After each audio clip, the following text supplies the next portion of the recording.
Bro, what a weekend, fam. What a crazy weekend.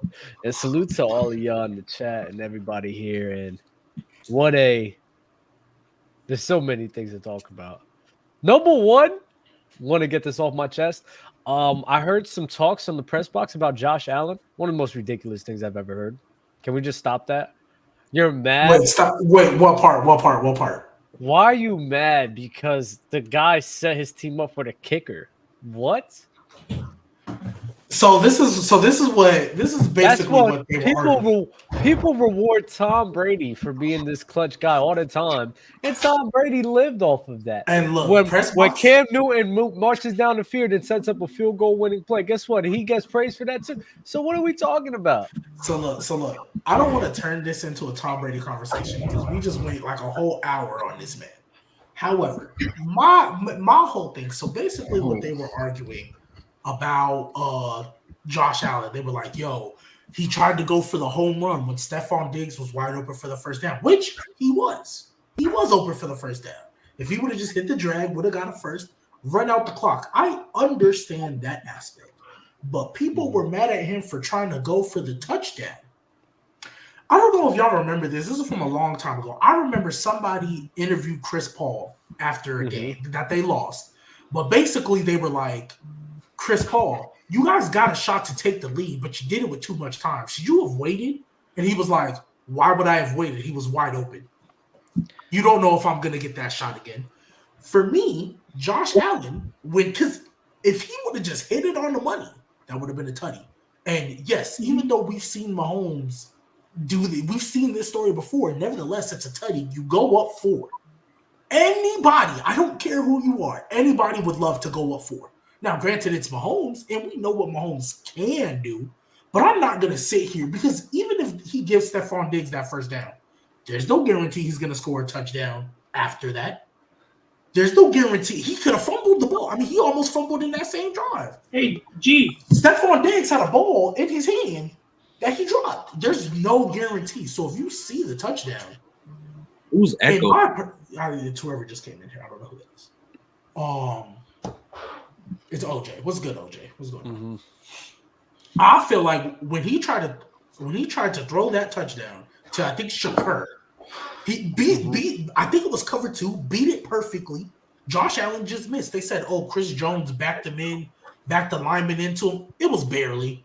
He barely backed it into him. He could have had a little sidestep. He just missed the throw. He missed the throw. If he scores on that, yeah, there's like a minute something left. But instead of having to kick a field goal, they drive all the way down. You have to get all the way down the field. And again, I say, even if he hits Stephon Diggs on that drag route, which he was open, gets the first down, there's no guarantee after you get that first down that you're going to score a touchdown. There's no guarantee. There's no guarantee at all, right? So that's why I feel like we're coming at him because he tried to basically take the lead right then and there as opposed to wait and be more methodical.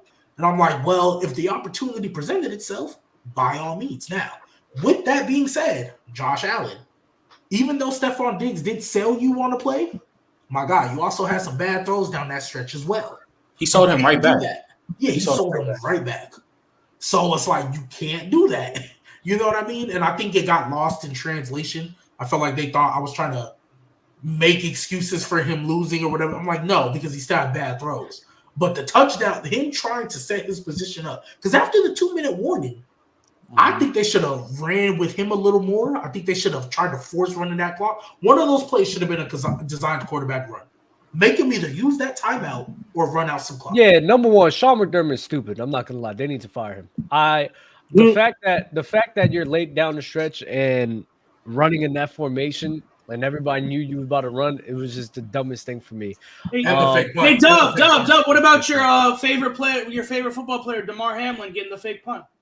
That was just trying to win him the award. That was just trying to win him the award, game. I don't care. I don't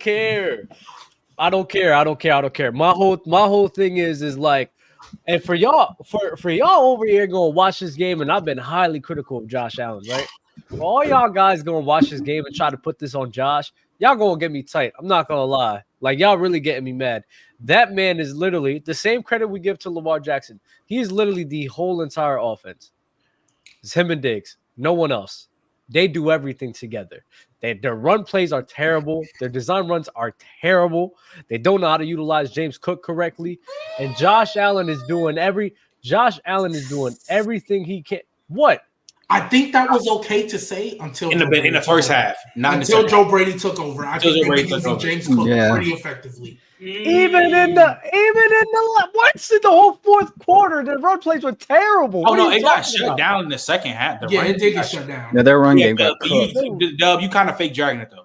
Yeah, a little bit. What you mean? They got nothing in the fourth. What the hell y'all talking about? If Ken Dorsey was still the OC, I could give you that a little more. But since Joe Brady's taken over, they've used the run game a lot more effectively. Josh Allen was toting that rock in the first half. Oh, Josh Allen. I'm not gonna lie, Josh Allen was looking like Mike Allstott in the first half, and y'all think I was joking around. He was really toting the rock. No, bro, we're not doing this. We're not gonna sit here and just be like, "Oh yeah, Josh." My whole thing is, you want to criticize Josh Allen of a couple of things you can, but in my head, this is my thing, right? You don't complain about him not taking a short pass or intermediate throw. Why? The man was open. He took a chance. It didn't go through. There's no reason to sit here and look at him crazy. Let's not forget. That's what Mahomes made his. That's the crazy nitpicking. Patrick Mahomes was making his whole entire career off of that in the beginning of his career. Like, what are we talking about? That's what he did religiously. So what? Josh Allen, just because he didn't catch the ball, we're criticizing him for it. And that's my issue. Just because the outcome didn't happen the way that they wanted it, we're going to overly criticize him for that. Get out of here. I'm not hearing that nonsense. And also, man, Dub, to your point, bro, Cook is not what you guys think he is. He's another Tony Pollard or Madison, bro. That's who he is, bro. Like, I think people are waiting for him to just like come out and do this. That's No, wait. What are you saying, bro? OJ, so what you're saying, I get what you're trying to say. Hold on, OJ. And I think I know what it is. I'm not going to say it because I don't think you could be doing that on the show. But I think I know what it is. Just mute every time you're not saying nothing. So OJ, in the vacuum, I understand what you're trying to say. Let's not overhype James Cook to be a certain player that he isn't. That is fine because I don't think anybody here is going to put James Cook in top 10, top 15s, elite, none of that. No. I was just specifically talking about the running game as a whole. It has definitely been more efficient under Joe Brady than it has with Ken Dorsey. Man, I'm talking about this game. Oh, this game that just happened. Well, this game, I don't think they were going to be able to run the ball regardless as well anyway, because the Chiefs defense is like that. I was about to say, I just need to say this. So, in terms of them being able to run the ball, the first half they actually did a pretty decent job. Like they got under center. Allen was cooking. James Cook had a couple of nice runs. The issue is every time they get the running game going, with the one exception of the damn Cowboys game, every time they get it going with James Cook and he starts ripping off runs, he fumbles the ball. That's why they take him out every game. It never fails. He gets 3 big runs, he'll get a 15-yard game, and then he fumbles the ball in the pile. The moment there's more than 2 people around, he coughed that joint up. So, yeah, that's going to hurt you. But also, they ran a lot with Josh Allen. Like, to Nick's point, they were like, I don't want to hear nobody make no Lamar Jackson running back jokes, because that was Jaheim Allen last night. That boy was running QB bash. They pulled that from the 2019 Lamar book. Like, that was dead from the old Ravens playbook. He was really toting that joint last night. Like, it was, like they were using him on the ground, and the run game for the most part was effective. At the end of the day, like, both of the quarterbacks missed throws, and neither one of them played neither one of them were perfect. Like, both of them played pretty well. Both of them also missed throws. At the end of the day, it was just, you got bad luck, dog. Like, I don't even like. I can't blame Josh Allen. I'm not gonna sit here and drag him across the cold and do all that extra shit. Like, no. Like, I'm sorry, dog. You went up against Jordan, and Jordan found a way to do the shit. Like, I don't know. Especially because, like, the first time they played, got smacked. You wasn't ready. Second time, Can you really say he didn't do everything he needed to do? He did what he was supposed to do. He did what he was supposed to do. He just gave Mahomes too much time. G-Baby, I got a question for you. The problem is why I think Josh Allen has been getting a lot of hate, right? Because, and they brought it up earlier, but they also sent it in the chat. When you look at his his playoff wins against who he's played, and then you look at his losses, it's like, yeah, it's not like in fairness, like it's kind of like, dang, you know what I mean? Like every time the Bills are never going to go. The Bills are never going to get over the hump unless they get a wide receiver too. That's why I think the Diggs discourse that's going on with him, I think is flat out stupid because everybody knows on the Bills when it comes to the playoffs, you stop Diggs. Majority of the time, you stop the whole offense. Everybody know once they get a wide receiver too, we really gonna see what they can really do. Unless it really falls on Josh Allen, they can't get over the hump unless they get a wide receiver too. Everybody talking about Stephon Diggs. Don't get it twisted. Stephon Diggs he's sold on the catch. I'm never gonna expect Stephon Diggs to go ape shit when he got 2 people guard him every play. Somebody else gonna have to step up. Don Kincaid, he's on the way. He ain't there. He don't put no fear in defenses yet. Only person who strike fear is Stephon Diggs. So this is the perfect year. Go get a Roma Dudzier. Go get a Keon Coleman. Go get a bona fide wide receiver too, so you can actually have a good ass offense as a whole. Because they might have to. Stephon Diggs might not be there. Y'all brought up James Cook. I'm not even trying to stat watch. He got carries late on the season and finished top 4 in rushing yards. So you have something. James Cook not a scrub. Like you have something with Alexander Madison. He's not the damn score. Like the fact that he finished top 4 in rushing. And he got carries like hella late in the season. That kind of is an eye opener. Because in the beginning of the season, he wasn't getting the ball at all. So you gotta I just think once you get the wide receiver too, we really gonna see what the Bills are. Are the Bills just the Cowboys of the AFC? They might, as of right now, they might. We said that a while ago. The Bills are probably the Bills are just cursed. Let's not forget. Josh Allen 0-3 versus Mahomes. So at this point, I don't know if it's just because here's the thing. He's 3-1 in the regular season. It's crazy. Exactly. It's just I think it's just I don't really want to Here's my thing. I don't want to really drag Josh Allen because I think yes, I agree. Stephon Diggs sold him on that route. That probably could have helped them get a score. But at the end of the day, I feel like it's just this is the same thing, and I agree with Trent on this. They need to get a wide receiver too, because I think the only guy that I've seen on that offense, because let's be honest, as much as I love Dawson Knox and Kincaid, do those guys really look at that all that they scare you? No, the only guy that honestly can really put that up is Diggs, and Diggs didn't even do that much last night. I think he had 28 yards, and he was getting 2. When you play zone. And you can basically triple team a dude because we're gonna play 2 high shells. We're gonna have a nickel. We're gonna have a nickel over you in the slot or a corner on the outside. We're gonna hit you. And the moment you think you free from that dude, I got a linebacker under you and a safety. Yeah, and there's nobody else to attract attention. There's nobody else that you have to worry about. But also, going back to the run game, again. I like James Cook. James Cook is a change of pace back.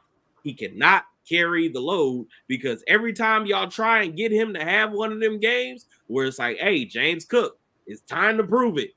Prove to us that you can be a number 1. He'll rip off 3 runs and then cough that John up. So maybe they need a top 15 running back, aka David Montgomery. Maybe that's what they need. Honestly. That's not crazy to say. Monty would help. Maybe they just need to sign Derrick Henry.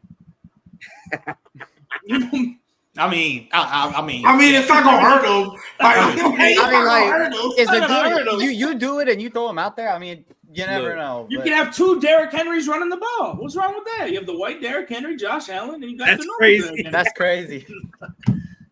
But wait, hold on. I gotta be petty. I gotta be petty for a second. I just gotta let.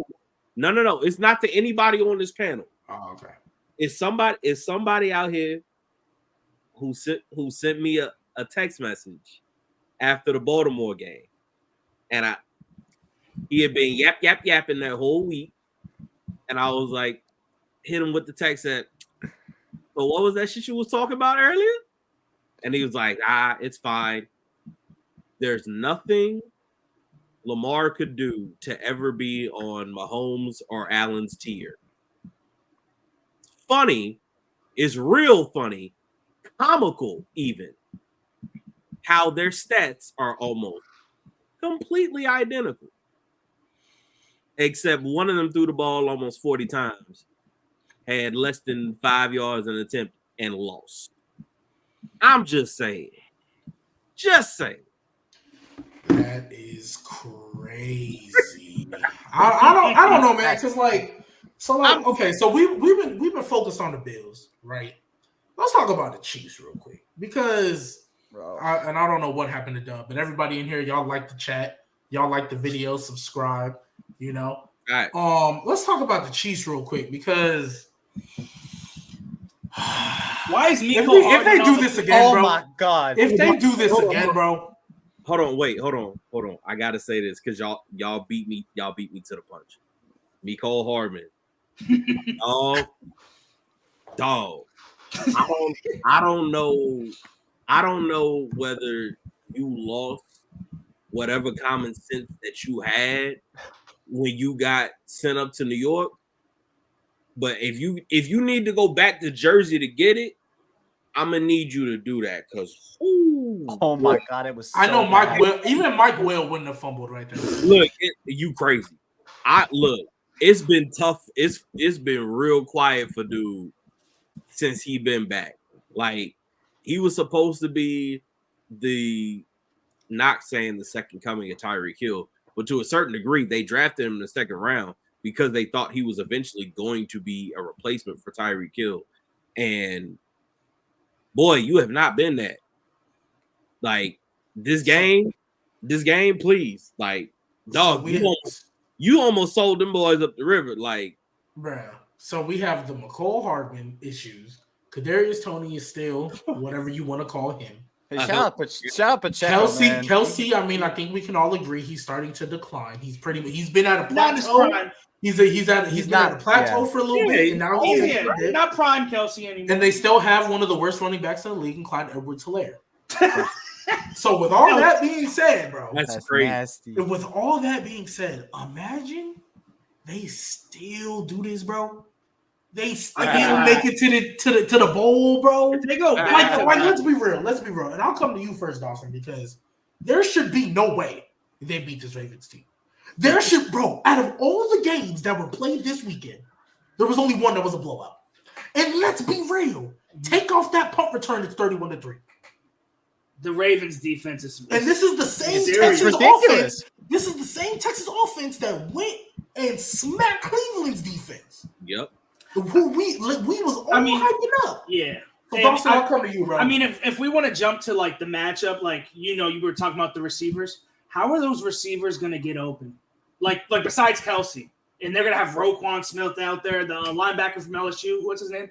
Patrick Queen. Patrick Queen. Look, they'll probably have Kyle Hamilton. So yeah, they're gonna have things for Kelsey. How are those receivers gonna get separation? What do they have? Who's the what's his name? Rasheed Rice. It's Rasheed Rice. Valdez Scantling. Yeah, I'm talking about the corners for the Ravens. It's Marlon Humphrey and it's the old ass dude.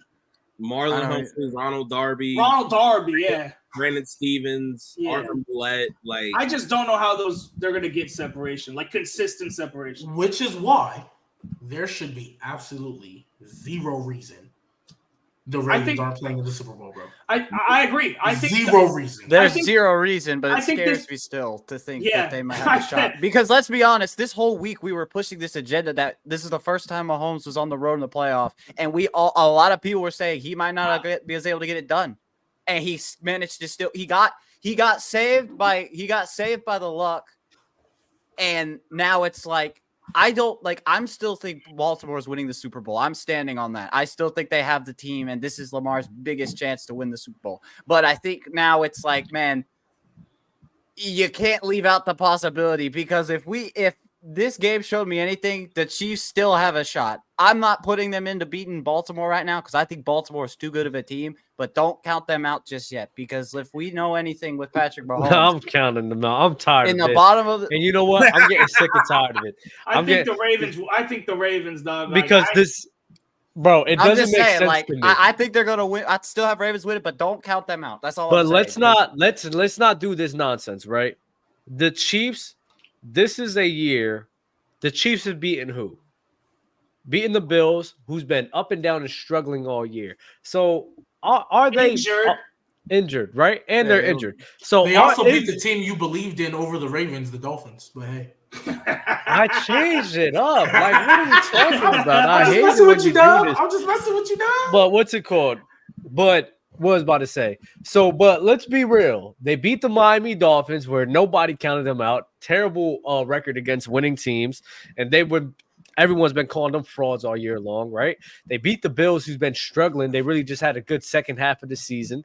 So my whole thing is they're facing a Ravens crew right now where the only issue was their offense with Lamar Jackson and the Ravens and how they could play. And honestly, the offense don't look that much in question for me. And we know what the defense provides. So if we're going to be honest here, Lamar's about to beat Patrick Mahomes in the playoffs, bro, in the AFC Chip at that. And Dub, I agree with you. It's like realistically, I don't want to. My bad. And I don't want to hear. Oh man, you just can't count the Chiefs out. I'm counting them out. And you know why? They're not beating them. Dub, you know why I'm counting them out? Because I think this Ravens the Ravens defense is crazy, bro. I agree. Like what they did to the Texans offensively, wow. You know what's the crazy thing about what you're saying with them playing against the Texans offense? We watched them stifle that offense. They didn't get a turnover or a sack. It was literally just no defense. No, just you complete will not domination. No, you will not score. They just locked up. Do you know how hard it is to get through a game, an entire game, without a turnover or a sack and lock up? I was about to say that you didn't get a turnover or a sack, and you gave up 3 points. Mm-hmm. Because nuts to think about. Which is why I'm gonna say it they again. Destroyed them too. Oh my god, Dub, this is why I'm gonna tell you right now to your face. All trolling aside, all everything aside, just straight objectivity. The Ravens should win this game, and I'm not gonna lie, they should. Ravens should win the Super Bowl. Right? Yes, absolutely. Yeah, but this is the only thing I'm gonna say. I don't think it's gonna happen. But my goodness, bro. I feel like that with the Niners, Patrick Mahomes finds a way. No. If Patrick Mahomes finds a way to win this game, but the thing is, when should the Niners win then? If that game from the Green Bay Packers, hold on. With this weak ass NFC dub, when should they win? And it's not. Oh, I'm saying that. Sorry, go ahead. Like I said, compared to the AFC, it's weak. Like I've been saying, okay. Like I've been saying all year long, right? The 49ers, they can make it. They beat the Lions. They're going to make it to the Super Bowl. I really think they're making it to the Super Bowl. But guess what? I always said the chip is coming outside the AFC. I think the winner of the AFC is going to win the Super Bowl. And if this Green Bay Packers showed you, that game against the Green Bay Packers has shown you, I'm not putting stock and trust in Brock Purdy. I'm not putting stock in him. I'm not putting stock in that crew. What? I had a conversation with somebody the other night. They going to sit here and try to tell me, oh, man, Brock Purdy showed up really good in that fourth quarter, in that last drive. Man, he really did what he had to do. And I was saying, I said, shut up. They were wide open. Majority of them was wide open. You had a crazy catch from Brandon Ayuk from the ground. I'm like, bro, shut up. I said, Purdy did what he was supposed to do. But let's not act as if he was on no God tier in that game. Let's not act as if. Well, let's transition to that, Dub. So stay right there. I'm glad you brought that up. Let's talk about that game. So, Dub, as you said, up until Jordan Love decided to turn into Minnesota Viking Brett Favre, until he decided to turn into that man, I'm not gonna lie. So I'm gonna ask you, Dub, since you was just talking about it. Mm-hmm. Did this Packers game against the 49ers just show you that the 49ers were frauds all along? Two things showed me, right? Two things. There's really two. And I actually had a conversation about this on Sunday. What was it? Sunday? Yeah, I believe it was Sunday. Yep. I had a conversation with somebody on Sunday about this. I was like, maybe kind of underrated the Green Bay Packers, how good that team really was, right? Maybe we was remembering what happened in the first part of the year and not really like taking account what they did in the second half of the year of really who they were. When Love got acclimated, when Love got more consistent, when Love got more confidence, right? And with them destroying the Cowboys, we all kind of wrote it off like, all right, they just had the Cowboys are the Cowboys. Well, maybe this crew is really that good. Maybe that crew is really who they are. And what they did against Dub, since you say that, I think everyone forgets they were like 13-3 with Rodgers. Like, I know they had Aaron Rodgers MVP, but you still have to have a good ass team. And Adams. Yeah. So, they still have a good nucleus and a good core, right? And that 49ers game showed us that, where, you know what, this is a team that maybe we all kind of sold a bit short, right? And that's one thing that I learned from that game right there, because especially considering, and that kicker about to lose his job. He about to be on the sideline because that man, Matt LaFleur, said, I pray every time he kicks a field goal. My God. That was so That was crazy. That was crazy. That was insane. That was wild. So that was one. Yeah, that was wild.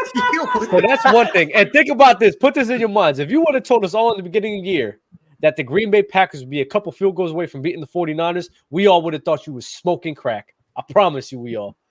Hey, Dub, if I would have told you the Lions are playing the 49ers in the NFC Championship this year, what would you tell me? I would have believed you. Crack, because I would have thought the Eagles would have made it. I would have called you crazy.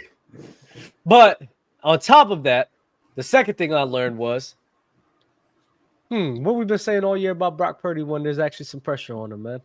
When he actually got to go up against some good defenses. When he actually got to sit here and go up against some elite level defenses. What happens with Brock Purdy? It's not even elite level. You know what's crazy? What happens to Brock Purdy when Deebo Samuel gets hurt? I was about to say, because all of a sudden Deebo started. Remember when he I don't think he's going to play. Remember when he lost to PJ Walker? But I'm saying Brock Purdy turned into Alex Smith. I don't know what happened to dude.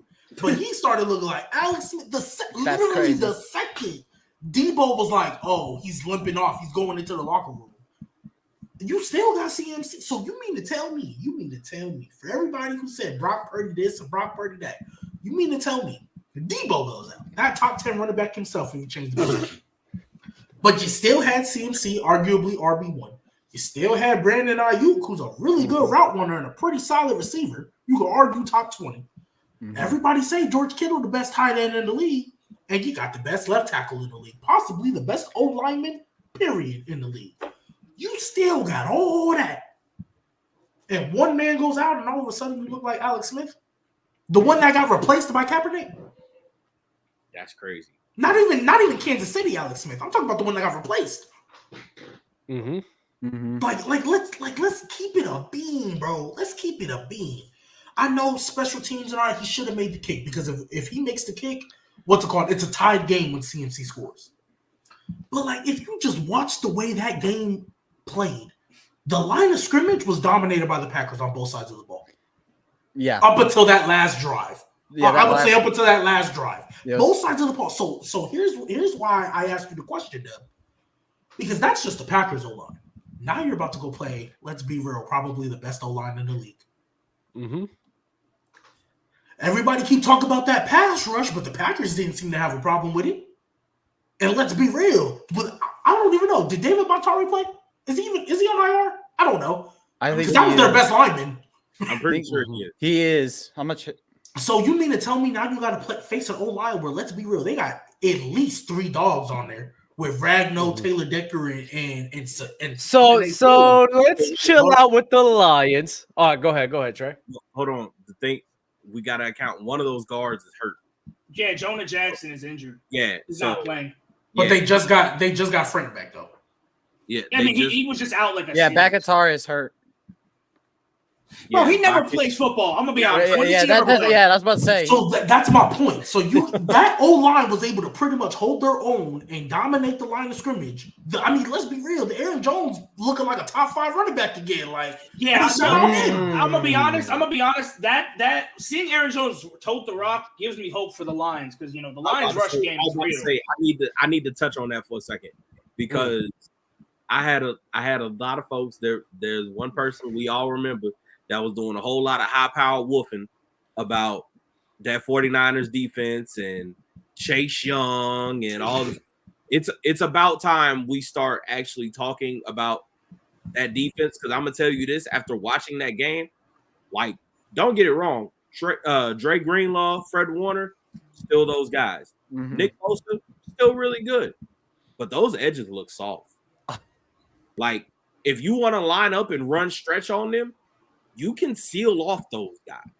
Nick Bosa, as good as you are as a pass rusher, hey buddy, whatever extra oomph you need in your arsenal to get through the week to play the run, you better bring all you got, because Penei Sewell ain't finna let up on you, buddy. Like, that's gonna be a war, and that right there could be the difference between them going to the Super Bowl and them ending up at home watching the Super Bowl. Because if you couldn't stop Aaron Jones, and that's just one running back, imagine what it's going to be like when the Lions come in there. They got the best duo in the league. And they got Jameer and David Montgomery. And they got one that get downhill. Thunder and lightning. And then they got another one that can take it 60. Hey, and we love talk about tight ends that can block. Hey, they got two of them over there. Yeah. Oh, wait, I'm sorry. Maybe not two of them, because they just signed Zach Ertz, because I think Brock Wright is hurt. Yeah. Brock Wright is hurt. Yeah. Brock Wright got hurt on that 30-yard play, right, or something? Yeah, but like, bro, I know a lot of people when they're watching the Lions, they don't watch this, but because this is what I specialize in, when you watch the way they scheme up these run blocks and how time and time again, they are just where they're supposed to be, and there is like gaping holes for either one they want to do, whether it's power, stretch, inside zone, trap, whatever they want to do. There's always a hole that either David or Jameer can fit. Wait, I was about to say, I need to get nerdy. One time. Did you see freaking Penei Sewell? Oh yeah. He bluffed. He bluffed the unblocked defensive end. I've never seen that. I'm not gonna lie. I've never seen that before. I've never seen that. I have never seen a right tackle be athletic enough to run at an unblocked defender, say, "Ha, gotcha, bitch." Run around him and then go get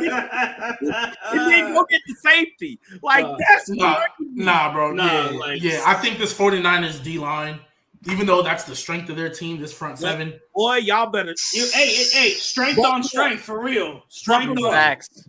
Like, Javon Hargrave is going to be their most important defensive lineman.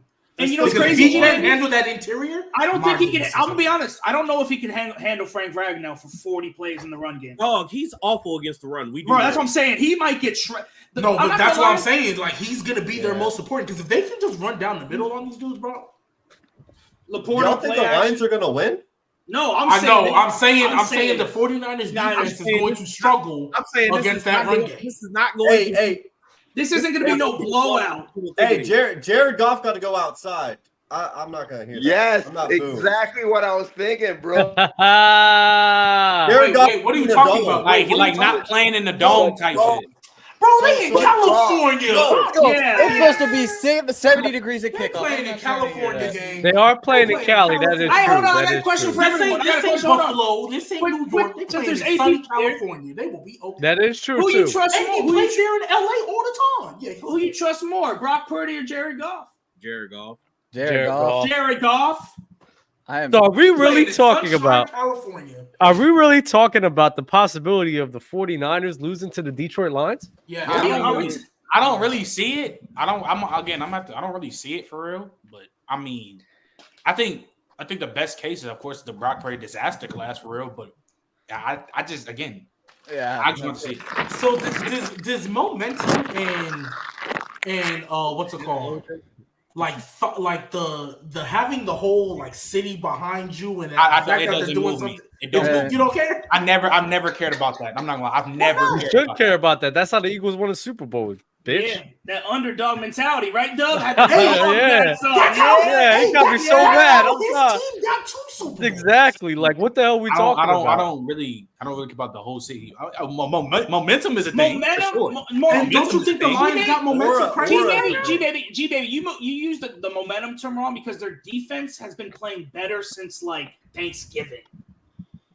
They're peaking at the right time. There you go. That was getting them at the right team. You think Brock Purdy's gonna play like how he did last week though? Look, I'm not gonna lie. If Debo doesn't play, Debo's 50-50, y'all. Let's just put that out there. I'm gonna be honest with you. I don't think Debo's playing, and if Debo's not playing, I don't think Brock Purdy's gonna do well. No, I think he's gonna play because he's got beef with CJ. Can I say something real quick? I think he plays. Go ahead, OJ. I saw that posted with you. I'm gonna make it simple for you guys, bro. I like CMC over whoever the hell's running the rocking with the Lions. I like Shanahan over Dan. I like Purdy over Goff. I really do for this game. I like 49ers defense over the Lions defense. The only thing I like for the Lions, honestly, bro, over 49ers is their passing attack. And even then, it's like, I guess, bro, like, if we're going to say that, there's nothing else that I like about the Lions. Wait, so can I hit you? And you guys keep forgetting about Goff, bro. He's going to give you one or two, bro. He hasn't yet. He gave one to the Bucs. We dropped it right in the end zone, bro. But let's not forget, bro. But go ahead. Okay, so then, OJ, let me hit you back with this. So yes, I know you said you like CMC over anybody else, but hey, that passing attack is based off their ability to run the ball. Correct. You don't think that they'll be able to run the ball on the 49ers, bro? After the way you saw Aaron Jones run the ball? Yeah, 100%. I do. But I like CMC and I like their running game better than I like the Lions running game. It's nothing against the Lions, bro. If you're telling me to pick one, I like CMC over their guys. Both. I'm picking the Lions run game. No, that's fine. I was just asking because, okay, so let me ask this. Do you think it's going to be a blowout or do you think it'll be a close game, but the 49ers will eke it out? It shouldn't be close. It shouldn't be close. It won't be close. It shouldn't be close, bro. You guys could buy the hype. That's cool, bro. Shout out to the Lions twins, by the way. And it's crazy. It's crazy. Like, Nick, you're going to say you like the Lions running game over the 49ers, absolutely. Running back this year. That's fine. That's one running back. We got two that can tote that thing. Oh, we only need one, though. That's cool. You can have, listen, you can have 30 that could tow it. Give me the one CMC. I mean, I think everybody knows the formula. You just got to stop the run, though. But it's a hard thing to do because the Lions got a top O-line in the game. Yeah, if you stop the run, it's clear. Okay, but you can argue it's the same thing on the other side. From Purdy. Listen, Purdy. No. I'm talking about Jared Goff. No. We're talking about with the Lions. But no, you can argue that. I'm saying you can argue that for Brock Purdy as well. I'll put it like this. I'll probably lean on to more on the 49ers just because they have more better weapons. Which is fine, and I understand that way of thinking. I genuinely do. But even, Trent, you said it when the playoffs started. Hey, playoffs is a new game. It's 0-0. Yeah, 0-0. But now we in the conference chip. You didn't already play the game. The Lions didn't play too, right? And in that game that you played, San Francisco 49ers, let's just be real. We talk about the weapons and stuff. Romeo Dobbs, Jaden Reed, and Aaron Jones was pretty much having their way for most of the game. It did not seem like the Packers struggled to move the ball for most of that game. They just didn't come away with points on one of the drives, and it ended up being crucial. But it didn't seem like the Packers had a struggle moving that. Obviously, you're not going to score on every possession. It's the playoffs. But it genuinely seemed like, you talk about the first 15 plays, the script, the second half, first 15, the adjustment, it didn't seem like the Packers struggled. And just, if we just look at, personnel, all that stuff, if the Packers didn't seem like they struggled to move the ball, I can't see a world where the Lions do. Yeah. Unless Jared Goff Here's the thing, though. I think the Lions have a more prolific passing attack, arguably top 3 in the league. But in my opinion, bro, I think the Packers' offense is more fluid, bro. It's not as dependent on big plays and all this other stuff. It's just a fluid offense, bro. It's very fluid, more fluid than the Lions. The Lions, I feel as though they need big plays and stuff like that to get their stuff going, man. They need play action to get their stuff going. So take that for what you will. And Jordan Love was just it. I don't know, man. I mean, I hear what you're saying. I really do hear what you're saying. And I can kind of get with the more fluid because I think you're right. Especially when you watch that game, they didn't need a lot of big plays to move the ball down the field. And the Lions, their play action, a lot of them do come off of big plays. But the only pushback, and then Tegan, you got it, the only pushback I would say to that is I feel like the Lions might not need the big plays, just like the Packers did. But do you guys all agree that the 49ers should win and should win? They should win. Okay. They should win conventionally. Yeah. Almost like the Eagles. Hey, OJ, the Eagles should have beat the Bucs, but they didn't. Yeah. Hold on. But I think the trajectory was different. Yeah, I think that one's kind of because the Eagles been slipping when they went into that Bucs game. I don't care. They should have won. They should have still beat the Bucs. I mean, in fairness, they should have still beat them. But there's levels. No, you're right. But yeah, okay, so you beat the 49ers. The Bucs had a close game with the Lions, bro. Like they were going back and forth, and so that says something about the Lions as well, bro. Like their secondary, bro. I don't trust their secondary at all. Now I don't trust 49ers secondary either. But man, bro, like Mike Evans early on, wide open, dropped it. I mean, he was. Look, hold on. Let Tegan go real quick. And then Trey, you got it. No, I was just gonna throw out there when we're talking about this Lions team, we have to talk about the head coach and the decisions he's gonna make, because I guarantee you when we get to the next weekend, there's gonna be a moment where it's 4th down and he probably shouldn't go for it, or he's gonna for a fact Dan Campbell's sitting in the meetings thinking, what can I throw? The kitchen sink. Yeah, he's gonna do that shit. And so in those games, it wouldn't shock me if he came out and tried to onside kick it off the kickoff. Like he is that kind of dude that's wired that way. Yeah, Saints won the Super Bowl that way. I mean, facts. But here's my only rebuttal. Only thing I would argue that, because you're right, Dan Campbell, he is the most aggressive coach in the league. You gotta do what got you to the dance. You got to do what got you to the dance. Yep. And so for me, I think if Dan Campbell came out there and started being conservative out of nowhere, that would actually hinder their chances. That means you're choking. That means you're choking. Yeah, that would hinder their chances to win, as opposed to. I checked. 49ers are middle of the pack against 4th down.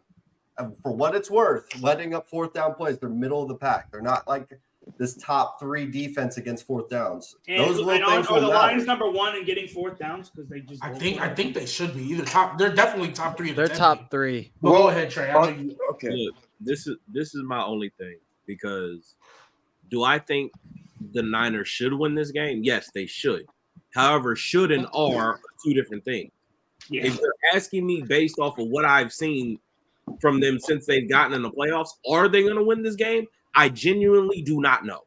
I don't. And one of the main reasons why is because, yes, you're right. I don't trust that secondary. I really don't. The Lions. It's bad. It's bad. Mm-hmm. But you also know what else is bad? Brock Purdy against blitzes. And you know what Aaron Glenn is going to do?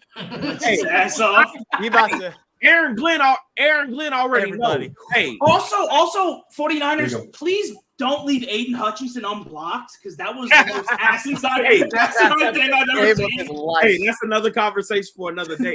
But what I'm saying is this: Aaron Glenn already knows. Hey, my guys on the back end kind of iffy. We're gonna have to heat Purdy up, make him make some mistakes. And the thing that's really going to Grant's point earlier, if Debo does not play, that is going to be more important than what people realize, because the reason why Brock Purdy struggles when Debo leaves the game is because all of those layup plays that I'm always talking about in offenses, those layups, those things that make your quarterback feel comfortable, those answers, those hot reads for, hey, they sending 6 at me and the dude's unblocked. The dude that they're always getting the ball to in those situations, that is Debo. That's the reason why dude starts to look a little funny when he go out. And if you look at the course of the year, hey, remember how the Tampa Bay Buccaneers scored on a screen because they all out blitzed? Yes, it's tough not having your backup running back, man. It's tough. Hey, but look, that's why I'm saying if you look at the course of the year, if we talk about, look, you can say whatever we want on paper. Debo hindered, Debo not there. What has Brock Purdy shown you throughout the regular season that when Debo's not in the game, he can perform? And the one time Debo was there that he didn't perform, who did they play? The Ravens. So without Debo, baby, that's not fair, bro. Listen, bro, I watched the game. I saw Brock Purdy off his back foot through an absolute dot to what's in the tight end. I'm having a brain fart. Bro, beautiful pass. He that, bro. Hey, a couple plays don't change how bad you was the whole game. Come on, yo, Brock Purdy. I've seen enough games to see that, bro. I've seen Brock Purdy make some really nice throws, man. He's capable of that. I'm not saying he can't make a nice throw. I'm talking about the totality of the game. Tua's capable of those throws. Like I'm not concerned with Brock. My biggest concern, if I'm a 49ers, is their inability pretty much all season to generate pass rush with 4. They haven't been able to do that consistently, bro. They've had to try to scheme pressure, bro, and that's a big deal. OJ, we're also talking about with the assumption that Debo doesn't play. That's what I was referencing. Yeah, because when Debo hasn't played, Brock Purdy, I mean, he's not the same guy. An accident, whatever you want to call it, it's there. When Debo don't play, Brock Purdy look like Alex Smith. Yeah. Hey, I want and right now he's according to Kyle Shanahan, he is 50-50. Now, and will if they he probably doesn't put a shot at him and say go out there? Sure, but he's not going to be the same. But here's the thing, though, G baby. Even if let's say they don't have Debo, bro, you're not putting your money on the line. None of you guys are. If I give you without Debo, I'm not one of you guys, even without Debo, are gonna bet on the lines, bro. I'm not gonna lie. I might. You ain't baby. Not know who we are. Yeah, y'all want to lose money. That's what y'all want to do. Let's do it right now. I already got it. Wait. So I'm not gonna lie. Even if Debo's out, I'm betting the house on the 49ers still. I'm not gonna lie. Betting the house on the 49ers. They should blow that out. I'm betting the house. I'm betting the house on Lions +7. So when y'all say y'all should blow them out, they should win. Y'all are underrated. They should cover the spread easily. Okay. So G-Baby, you know how the Ravens beat the G-Baby, you know how the Ravens beat the Texans convincingly? No, it is not the same. It is not the same. It is not the same. Because if we keep it a buck, first of all, that 49ers defense is not as good as the Ravens, and that Texans offense, even though they've been balling, is not. They do not have a run game like the Lions. They don't have an Amon-Ra St. Brown, and they don't have a Sam Laporta. Missing the point. I don't care how the team's constructed. The way how the Ravens won, they won in convincing fashion. That's how I think the 49ers should win. But you're saying you're comparing that. But the reason the Ravens won in convincing fashion is because they were literally outmatching the Texans on all sides of the ball. The 49ers do not match the Lions in every aspect. I think they should be outmatching the Lions. In every aspect, they don't. Trent, the Lions. They could. They should. Damn near. They should. Yes. You acted like it's impossible for them to get let them in. This one I didn't know Bama was here. I'm sorry. So check this out. And you guys are going to say this is nasty. Just my opinion. It is what it is. If the 49ers beat the Lions and go to the Super Bowl, that will be one of the weakest paths to the Super Bowl I've seen in a long time, bro. And a lot of that has to do with the Lions and G-Baby's about to get so mad. I'm sorry, bro. I can't let y'all ride with that Lions take. The reason why it's not the same as the Houston Texans is a young team that's on the upcoming.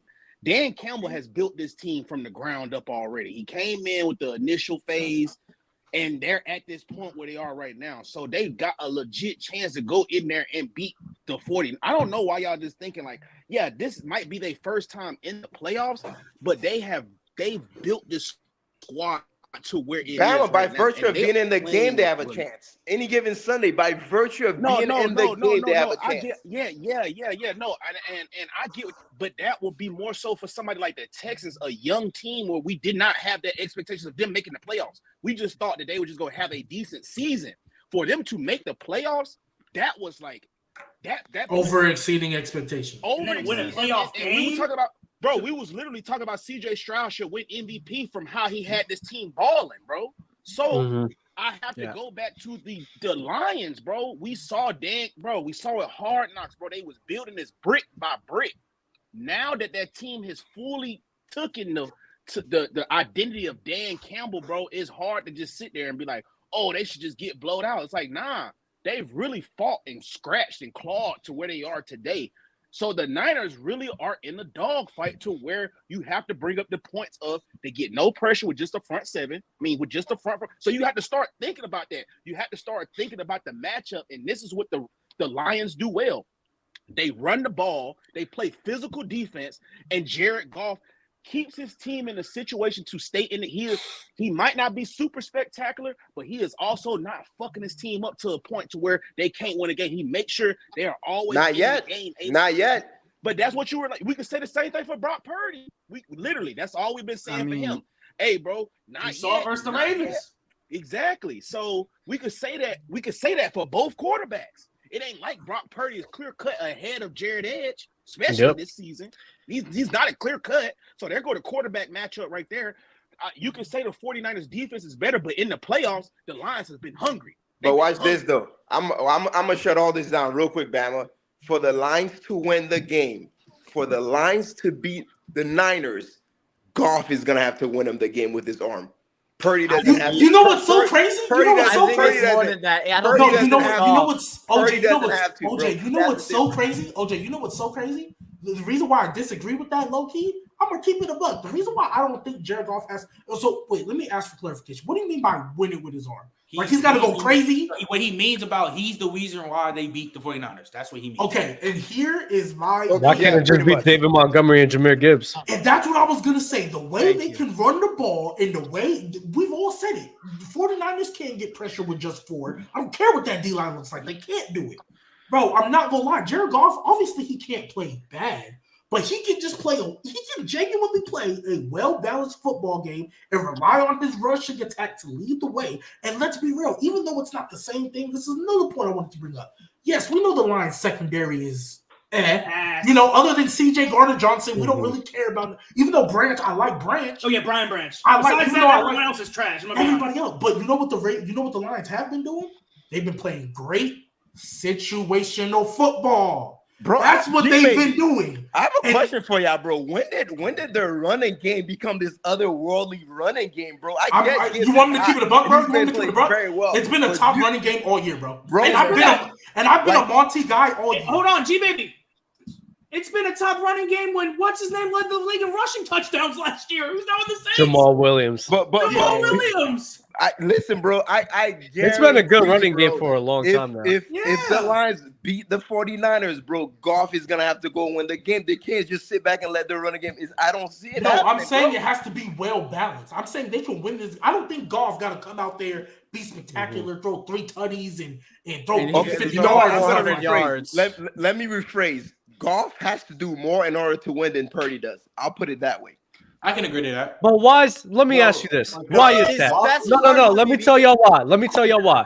I don't understand that. Mainly because you have Amon-Ra St. Brown who gets wide open sometimes. He's just wide open. You got Sam Laporta right there where he's a big body tight end guy. Just throw it up to him. And you got David Montgomery and Jahmyr Gibbs where they have a great tandem together. So my question, they got to do just as much. The main thing is you just got to not mess this up, especially with the way that the Lions can run the ball and lean on that. Let's not forget, this is a crazy thing. Haven't thrown this out there. Who has been there before? Who has been in those moments? Who has made it to a Super Bowl? Who has been in those high-pressure scenarios? At the end of the day, that answer is Jared Goff. Now, and what has Kyle Shanahan done time and time again? Folded and folded and folded, blowing lead after what blowing has Campbell lead. Done? Oh, he hasn't been in these moments. But your argument was mainly about Goff and Purdy. Who needs to do more?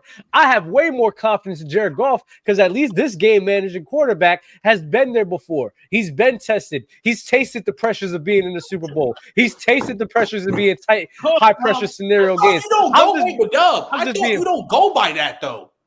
That's in ranking players. We're talking about experience in the postseason. With teams, okay, all right. With the teams, what you mean? I could have swore. I thought you don't use that when it comes to using teams or who has more experience in this and that. Because that matters. I'm not going to use the. That does matter. I'm not going to use the Jared Goff breakout game like he was performing like a Super Bowl quarterback. I'm not just going to. You can't say it don't matter, Trent. What are you talking about? So, Dub, I have a question then. So, it only matters if Goff was in the Super Bowl, right? Because the 49ers have a lot more players that actually experience the Super Bowl than the Lions. So, if your question and your question mark is mainly with the quarterbacks, if your question is mainly with the quarterbacks and which one to deliver, I'm gonna put more stock in the guy that's been in that scenario. I'm gonna put more stock in the guy that's been there before. And you're not wrong, you're not wrong, but am I wrong in saying that Jared Goff has to do more in order to win than Purdy? It's not the craziest thing, but not that much. Trey, I'm gonna let you go because OJ, I just want to let you know, just real quick, that combined between David Montgomery and Jahmyr Gibbs, and mind you, Jahmyr missed 2 games and David Montgomery missed 3. They combined for 1,960 yards rushing. Dang. One was averaging 5.2, which was Gibbs. David Montgomery was averaging 4.6. David Montgomery had 219 attempts. Gibbs had 182.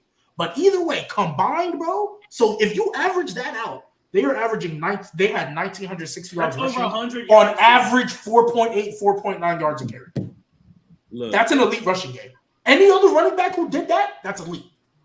Now, they just happened to split it between the two. And again, David Montgomery did miss games as well. There was a 3-game stretch where he wasn't there. However, this run game has been elite. That's why I'm saying that's so I bring that up to say that's why I don't think Jared Goff necessarily has to do more, because the 49ers, in my opinion. Oh my goodness, bro. You guys are unbelievable, man. Some of you guys are the same people that are on here talking about, well, how could Purdy be MVP if the best player on his team is CMC, bro? And some of y'all were saying, oh, he has the easiest job and all this other stuff. Now, like, I'm literally reiterating the same narrative that you guys are saying, but now it's like, oh, it's not that much, bro. No, but here's the difference, though.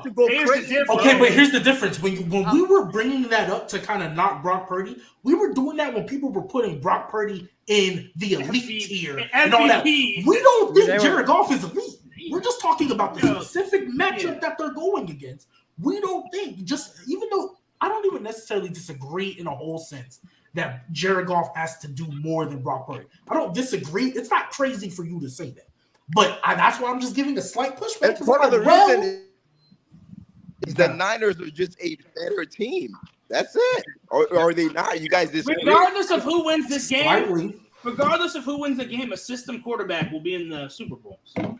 But even then, even if you think the 49ers are a better team, I think this is a bad matchup. I was about to say also. I'm gonna just say this: we keep talking about guys having Super Bowl experience and been there, and yes, to a certain degree that matters. But the other side of that is we have to also account for the fact that Dan Campbell is the type of guy who doesn't really put stock into that because he's a former player, and his whole thing is. Sometimes when you have a team that wasn't supposed to be here, quote unquote, they don't know that this is, oh, damn, we really not supposed to be here. They're just riding a high right now. Right. They're riding a high. They're playing ball, and they play a physical brand of ball on both sides. This isn't, hey, we're getting lucky because we're throwing the ball all over the place and scoring in bunches. No, they are lining up in physics. Blinding people. This is not going to be the roll over and die type game. That's true. They're not the rollover and die type team.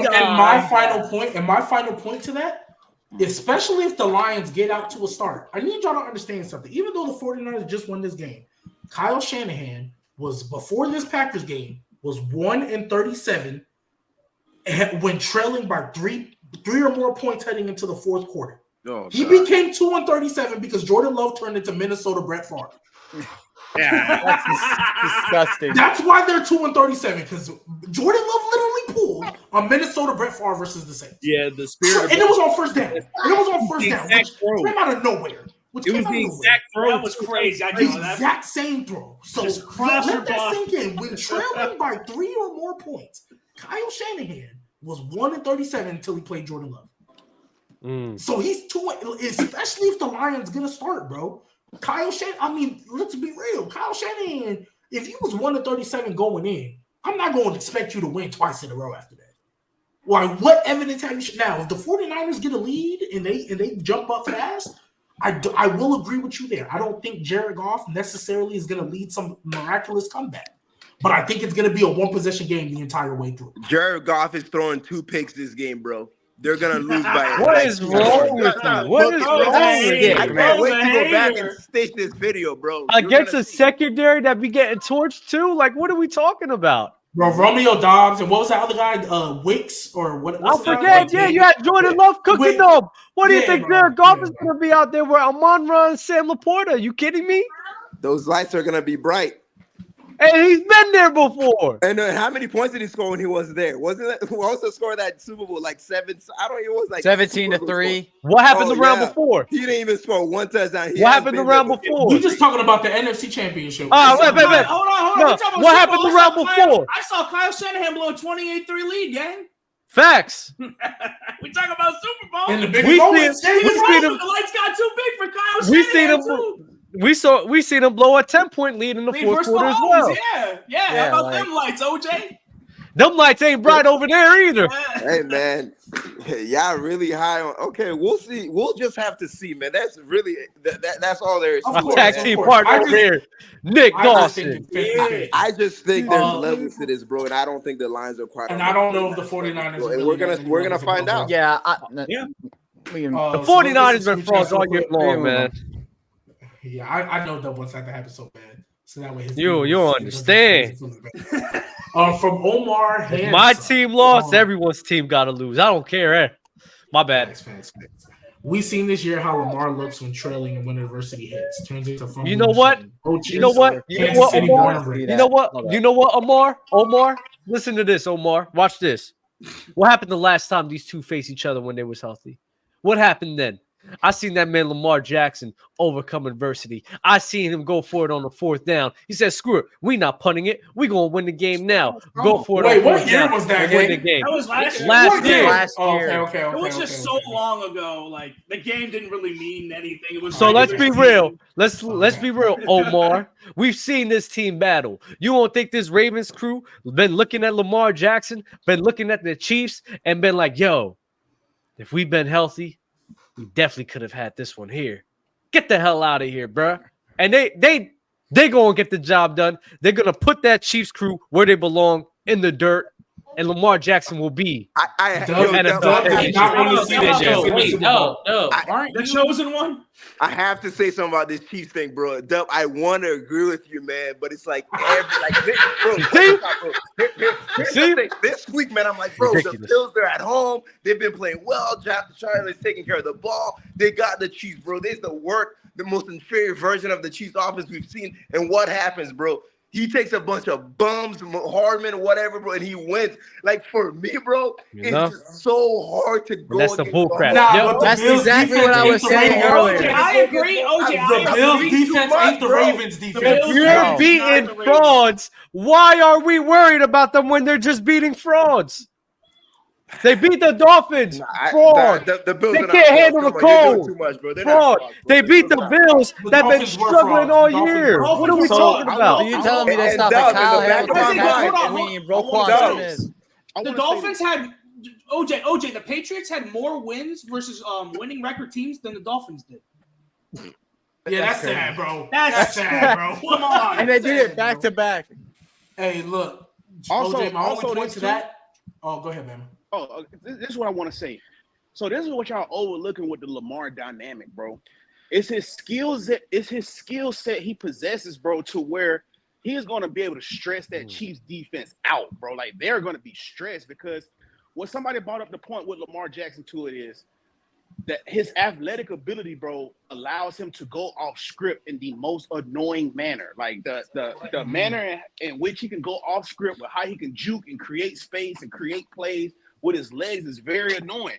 And with a Chiefs defense that's already bruised and battered, bro, how much more help do they have to possibly stop Lamar Jackson? You can't spy Lamar Jackson. You don't have the D-line to keep him contained. So really, what are you finna do with Lamar Jackson to stop him in the playoffs? It's about mistakes right now. You guys, Bama, listen, you guys. Don't you say the same thing with Josh? They win that matchup. I'm not arguing that. You guys have to understand something, bro. My point is Flowers and Odell looking crazy. My point is Mahomes is that dude, bro. That's really what it comes. So how is he not the GOAT? And here's the thing, bro. There's two things I'm gonna say. Number one, how is he not the GOAT? Check this out. No, I'm dead ass. If y'all put so much faith, similar faith to that put into Tom Brady, how is he not the greatest of all time? Seriously. But I mean, I'm not there. Let me get this off real quick, bro. That's funny. What I expect from Patrick Mahomes this weekend, bro, is that even if he doesn't have he's not gonna falter, bro. He's not gonna have a bad game. With Lamar Jackson, bro, all signs point to this is your time, but I'm not sure. He could lay an egg, bro. It could happen. But for Mahomes, that's not happening, bro. I know it's not. You know what I think is gonna happen, OJ? It's not. He's not laying an egg. No, bro. but OJ, you know what I think it's gonna be like for me? Because by the way, I still have the Ravens winning, just for the record. Oh yeah, of course. We ain't seen Mahomes lay an egg before. No, but hold up, man. Before you go there, OJ, we have seen Lamar drop an egg before. I mean, yeah, but OJ, we were having. Though this is how I think this is gonna play out. Maybe not to the exact same because his tackles are healthy, but I think that defense, that Ravens defense, with this subpar receiving core, I think they gonna do to them what the Bucs did to the Chiefs. It's just he's not going. Mahomes might not be running for his life, but his receivers ain't getting no separation. I'm sorry. Now OJ, don't get me wrong. If this man Mahomes somehow finds a way to win this game, oh my God, I'm not gonna lie. I don't care. I don't care. I don't care. He's Uno, and I'm not changing it. He's the greatest player I've ever seen in my life. He's the greatest football player I've ever You guys are disputing the fact that it's possible Lamar may not have a big game. I don't think that's gonna happen. But OJ, even with that, because here's my thing. I'm not gonna lie. For me, once Mahomes won last year with Juju and them, I was like, okay, yeah, cool, fine. I'm never gonna truly doubt you. However, this Ravens defense, it's kind of like even if you say Lamar has a bad game, I don't think this Ravens defense will. Facts. Like even if Lamar has a bad game, I don't think this Ravens. They're gonna destroy. I think they're just bro. Like I think Mahomes goes out. I promise you. I think. Remember when Wes Welker and the boys was put in hell by Legion of Boom, bro? It might not be to the same extent, but bro, I don't believe these receivers are doing anything against this defense. Look, I'm gonna just say this about this matchup. The only way the Chiefs win this game is if Patrick Mahomes has an out-of-body experience, which look, literally can happen. Mahomes, no one up here doubts it. That's the craziest thing. No one doubts it. It's not crazy because we've seen Mahomes have at least a couple. He's that's an out of body experience, you know. You nasty. Like we have seen him black out and be like, you know what? Cool. I don't care who's in front of me. I'm going to do what I'm going to do because I'm better than all of you. With that being said, I do not know if he has faced a defense in his career that is this good with the combination of non-talent that he has right now. Those tackles are not good. Those receivers are not good. As much as I love Isaiah Pacheco, all that running hard and running like you trying to fight, Roquan Smith is gonna hit you dead in your face, drive you into the ground, and say, "I'm your daddy." Like better than Tony Pollard. So facts. Yeah. I'm still better than you. Like, I have a question though. Am I the only one here that's like, I get everything? By the way, I have the Ravens winning, but it's like Mahomes though. It's like, listen, like no. Like, he's your GOAT. OJ, I want to hear nothing from you. He's your GOAT. Hey, he's your GOAT. Get it. If you're believing in this crew right here, Buffalo showed me anything because I get it. Like I said, if this game in Buffalo showed me anything, is that if Mahomes is still gonna come up in the situations where it's presented, where it looks like everything's against him. But bro, this Baltimore team, this defense, like we've all said, I'll say this: this defense is honestly disgusting. And if I'm looking at it from the receiver standpoint, I think it's honestly going to be Clamp City because I don't know if I can see Kadarius Toney and Valdez-Scantling getting separation from freaking Kyle Hamilton and all these other dudes when Patrick's going to get the ball. I think Patrick's going to have difficulty getting the ball out. This Ravens defense is historic. I think I was about to say, why are we not talking about this Ravens defense as a historic one? Y'all are so nice. It's not historic. It's not historic, bro. It's not historic. It's not historic. It's not. Are they not the first defense to triple crown? Wait, time out. Are they not the first defense to triple crown in 2 decades? Hold on. Go ahead. No, first off, the whole season they averaged like 16 or 15 points a game. They were number 1 in sacks, number 1 in turnovers. I forgot they was one of the highest scoring eras of football. So what are y'all? This defense is historic. Bro, what was the triple crown? I think it was points per game, turnovers, and sacks, and they lead all of them. I guess for me, bro, it's hard for me to think of them as a historic, and I'm just telling you guys my bias right now. It's hard for me to think of them as a historic team, and they don't have like a truly dominant pass rusher or dominant player, like one singular. Not a dominant player. Bro, come on. Bro, Roquan Smith is not even the best linebacker in the league. What are you talking about? He's number 2. You can argue him being number 1. You can literally argue saying he's number 1. It's Fred and Roquan, bro. Like, come on. It's Fred, Roquan. Can you name somebody better? Other than Fred, can you name somebody better? I don't know, man. When I think of who damn sure isn't better, G baby? Darius Leonard. When I think of historic defenses, bro, I think Ray Lewis Ravens, Derrick Brooks Bucks. I think like that's fine. Roquan Ravens. I'm not there yet, bro. I'm just not there yet. So basically, this is the oral argument. Yeah. This is the oral argument. That's fine. This is that an oral argument. I was about to say, I'm not even trying to entertain this at this point. This is what I'm gonna say on Oral, the Tegan. Look, he's talking about no. We talking about oral. That's crazy. The Roquan. Roquan Ravens. I mean, they didn't even have Marlon Humphrey last game, and they said it. Like, if you're really about, y'all really trying to tell me this defense is not historic? Like that, yo. Nah, this defense is insane. Like, bro, every time I think the Texans had 1 run over 8 yards. Yes. Come on. Also, guys, listen, guys, I'm just not there yet, bro. Hey, wait, that's cool. I'm just not there yet. That's all. OJ, if you're not there, that's cool. Let me go to the other side with the Chiefs defense. Right now, you are hurting at that second level. Like specifically, one guy that isn't talked about on their defense because he's not a household name, but he's super important in this matchup, Willie Gay, the linebacker. That is your spy. The whole reason they drafted dude in the second round because he ran 4.4. Like, he's not super great at like anything, but he is an athlete. The moment he went out of that game against the Bills and they had to put Leo Chanel from Wisconsin as the spy, all of a sudden you saw Jaheim Allen get out there rocking in the second half. So you know what? If you think you're gonna roll out there with Leo Chanel as the spy, and you got Lamar Jackson out there, and it's not just cool, Lamar and the merry band of misfits. No, this is a real offense. They're actually playing matchup football. It's a real scheme. It's a competent offense.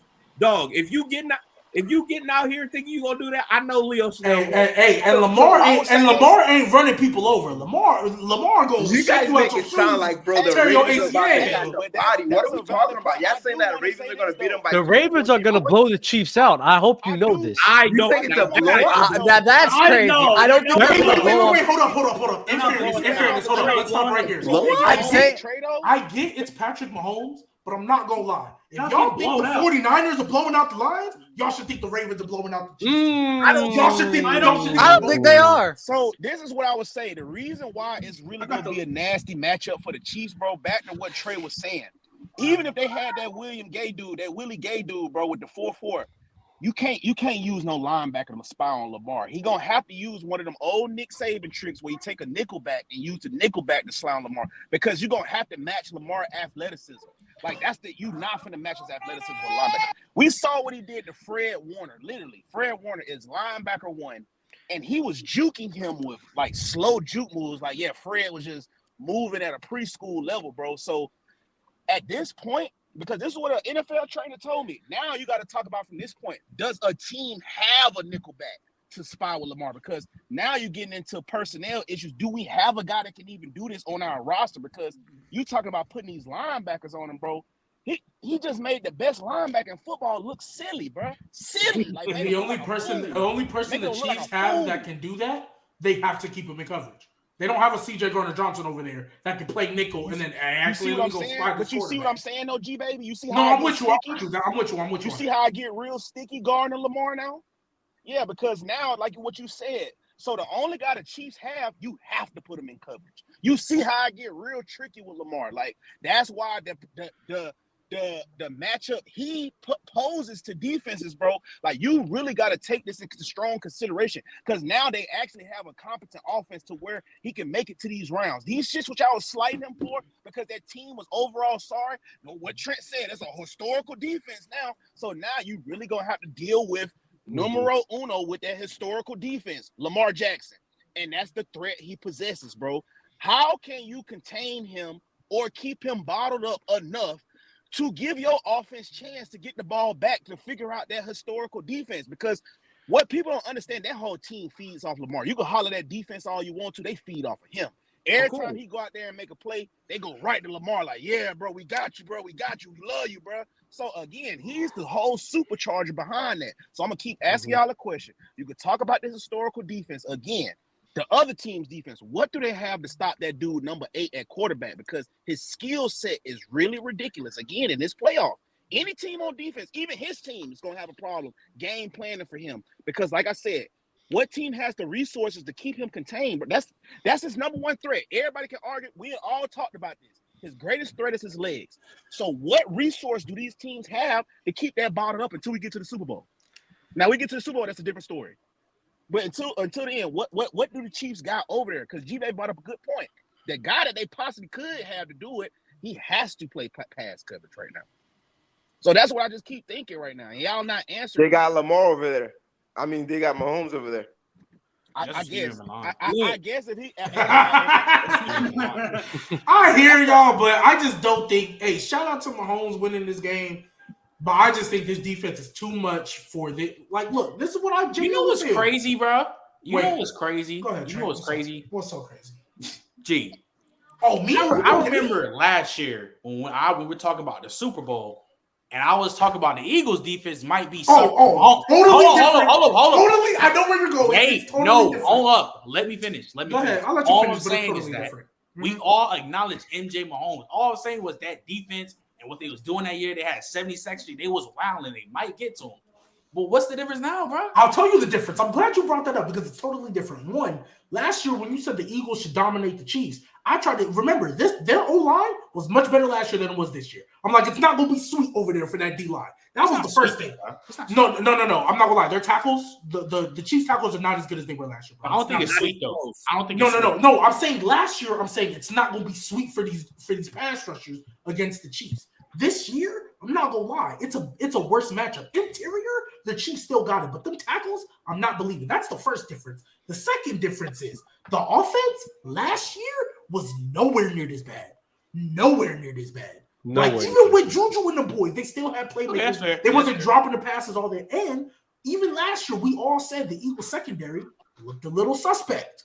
Those were still questions. So that's the difference. That's fair. This year, the offense is not looking as good. The O-line is not as good. And, hey, their defense is much better. I'll give you that.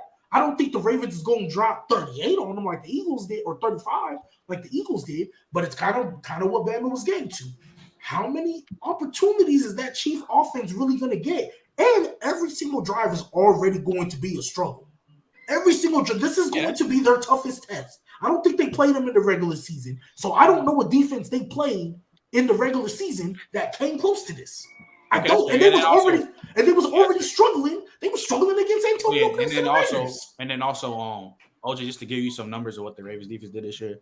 So they allowed 16.5 points per game, first in the league. They allowed 4.6 yards. 16.5? Yes, bro. They allowed 4.6. They allowed 4.6. They allowed 4.6 yards per play, first in the league. They had 31 takeaways, first in the league, and then they had 60 sacks, first in the league, and then they allowed a 74.6 passer rate, and that's first in the league. I will say this though, Mahomes is that's a quintuple crown. The Chiefs are scoring at least 24 points. I'm just put that on the record right now. So I don't know. 24? I don't know. Yeah. I wouldn't be shocked. I wouldn't be shocked, but I don't know. I don't know. Crazy, but I because they kinda scored get it. 27 against the Bills, and the Bills defense was decimated with injuries. Nowhere. I'm sorry, bro. I don't know. I'm sorry. I don't see Lamar pulling a Josh Allen and all them other At quarterbacks. all. I don't see him giving Mahomes that many possessions to get 24 points. You got to show me that too. That too, yeah. I don't watch Lamar. Great point, Dale. Great point. But Bama though, we've seen Lamar with one very good playoff game against Houston. One very good playoff game. That's it. We haven't seen any other very good playoff performance. Well, in fairness, he also got a concussion. The other one. What have you done for me lately? And this whole season, Lamar has shown the ability to get it done and not turn the ball over. This Lamar, it's true. You're right. The problems You're right. that he had with intermediate and deep balls, it looked like he fixed it this year. He has not been as inconsistent as he has over his whole career in the intermediate and deep. So he's carried that all the way into the playoffs against the Houston Texans. Nope. Yes. Nope. He might. But even if it's a he game day decision, even if he doesn't, Isaiah Likely is perfectly fine, bro. Yeah. Oh yeah. Perfect. Thanks. And by the way, and they man, got it's Zay not- Flowers too, so they're fine. It won't be good enough for the Ravens secondary to absolutely ball out, bro. They're gonna have to actually come after Lamar. I'm sorry, I keep saying Lamar. Come after Mahomes, bro. For whatever reason, bro. But I think they can do that with this team. Mahomes is so prolific a pocket passer. I forget, like literally every game, this dude has some crazy 30-yard run. I'm like, bro, oh yeah, he could do that every single time, bro. So they need to get after. But the Mahomes Ravens as well, also, bro. but to Bama's point as well, the Ravens have somebody where if they really want to put a spy on Mahomes, they can do that. They got two of them. They really got three of them. They got three actually. If they really wanted to put Kyle Hamilton on the spy, they could if they wanted to. I mean, if they really wanted to run Roquan Smith as a spy, they could. And Patrick Queen, he could do it too. That's not an easy decision. Don't they have another linebacker from what's his name? I'm about to say, dog, y'all do realize if they really Patrick Queen? There's another one. They really want to get funky, they could go ahead and throw that rookie out there. They can throw Trent Simpson out there. Trent Simpson from Clemson. Trent Simpson. Nah. I need y'all to understand something, Look, bro. they can literally throw him out there in certain dime packages on third and long and say, hey, your only job is to get coverage. If 15 break the pocket, go break his ass. I forgot they had Trent Simpson. I think they got him like second. I need y'all to understand something. Look, he's not playing. That's fine. He's not playing. But my point is, they have guys over there in that in that defense, in that locker room that say, hey, if we need a guy that is fully devoted to making sure Patrick Mahomes stays in the pocket, we have guys who can do that. Mm-hmm. Can I actually have that on the other side? I do not. And for the record, bro, I'm gonna be the biggest Lamar supporter, bro, for so many reasons. A lot of them, you guys know about the whole black quarterback running, so I'll be the biggest Lamar fan as well. Yeah, but facts. A little bit of, I'm just, bro, man. There's this fear. I know that sounds. I get the fear, but I don't think it's. Bro, but there's a little bit of that, the bro. fear. Bama, ask your question, then I'm gonna get to the next super chat. So this is my one question, and this is why I say after this year, if Lamar so happens to win, right? If he so happens to win, this is why I would say he's the best weapon in football based off of what you just said, G baby. And I ain't trying to be nasty. Mahomes, for his accomplishments and his arm, his cannon, he is the GOAT. But what I'm finna say right now, right? Oh boy. If you got a guy, right, and you like, oh, if he breaks the pocket, go get him, right? Which means that Mahomes' best ability is his arm, right? And that can kind of be neutralized if you play that. Like I said, granted, you got to have the weapons to do this, right? But what I'm about to say next, right? You can't do that with Lamar, right? Because you could be like, hey, bro, if he breaks the pocket, go get him. Now we go into the other phenomenon of you still got to figure out how to tackle him. You can say go get him, but hey, now you got to figure out how to tackle him. Hey, bro, Bama, you're beating around the bush. Say what you want to say. I know what you want to say. Say it. If he wins, he has to be the best weapon in football ever. Like, I love how he's using weapon instead of quarterback. Bro, you're using a I weapon. love it. Bro, man, I love it. Say what your chest, say what your chest, bro. Say what you really want to say. Say what you really want to say, bro. The reason why I gotta say weapon because it sticks out to me so much from other players. You can call him the best weapon right now without him winning. With their logic, you can call him easily, G baby. Yeah. Yeah, so that's why we're saying just say quarterback. Yeah, just say quarterback because right now, if you were to say Lamar Jackson's the best weapon right now, quarterback, the first thing y'all run to is the arm, and I can't refute that with Patrick Mahomes. He's gifted. The angles he can throw from is really ridiculous. But okay, so, and that's fine. But you gotta understand, damn it, in my opinion, Mahomes is still the best. You can call. I mean, I agree with Doug. The best football player. If you want to call Lamar the best weapon in football, you can do it now. You could have did it weeks ago. You could have did it months ago. Like, you could have did it then. You know what I mean? You could have done it years ago. I did it years ago, but they were talking about I was nasty. That's why I was just trying to. They did say Lamar Jackson could have won on the Chiefs. They definitely did say that. I think so. And then we see a year where Mahomes got similar weapons to what Lamar has, and his numbers went way down to where Lamar numbers. No, let's not do that. Let's not do that right there. No.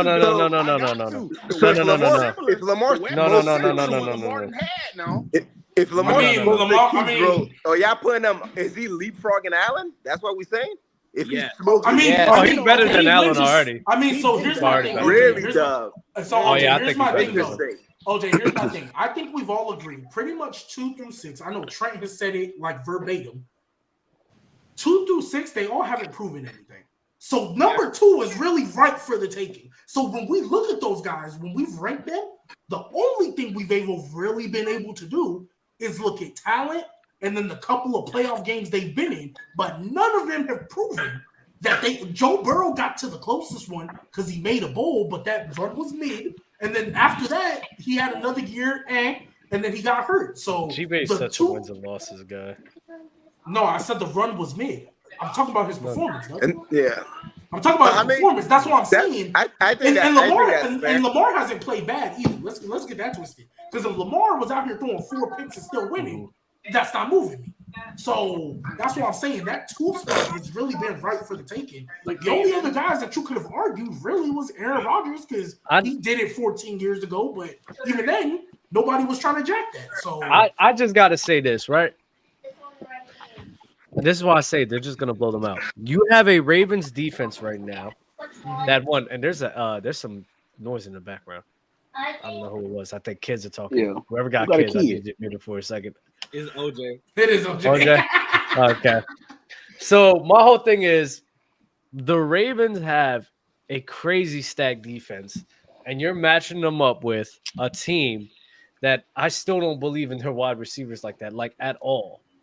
I don't believe in their running game like that with Pacheco as well. I think the Ravens are going to be able to contain that.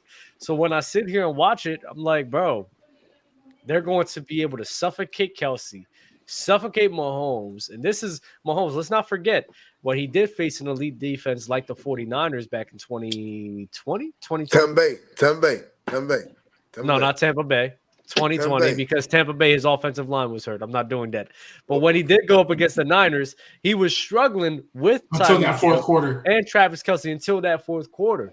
So how do you think he's going to go up against another stifling defense with a stifling secondary with a worse supporting cast? Doug, here's my whole thing, bro. Everything you guys are saying, I don't disagree with any of it, bro. My stance is not even logical, bro. It's just like the aura. It's the aura of Mahomes, bro. The aura of Mahomes. Like I said, the allure. It's purely a respect for Mahomes thing, bro. Nah, I feel you. So how is he not your GOAT? I mean, bro, can I really put him above Brady, man? I mean, you can. You got him beat. I really feel like it's Lamar. So he's number 2 for you. I really feel like it's Lamar year, bro. If he can't win this year, bro, he ain't gonna get another chance. He probably gonna need to take another chance. This is year to take advantage of it, bro. Like I have Brady.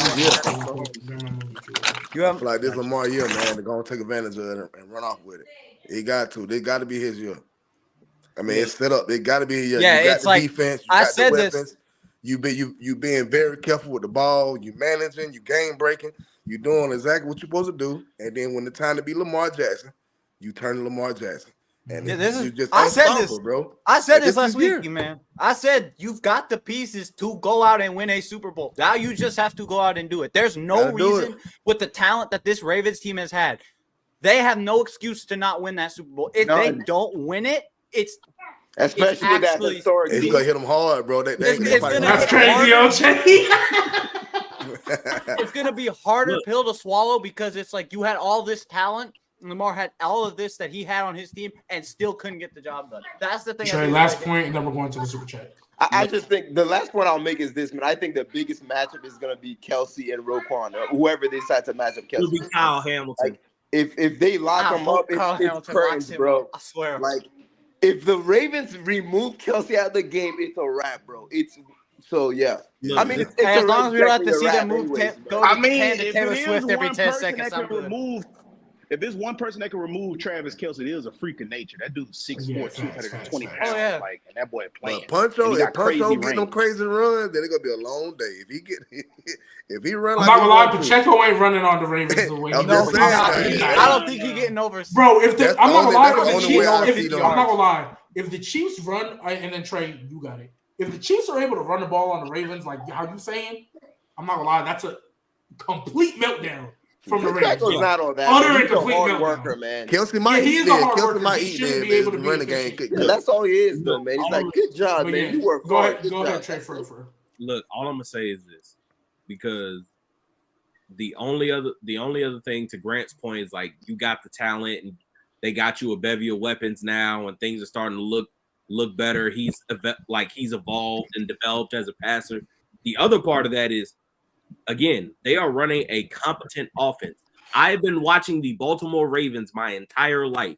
My two favorite players growing up were Ed Reed and Ray Lewis. You know what I have never seen?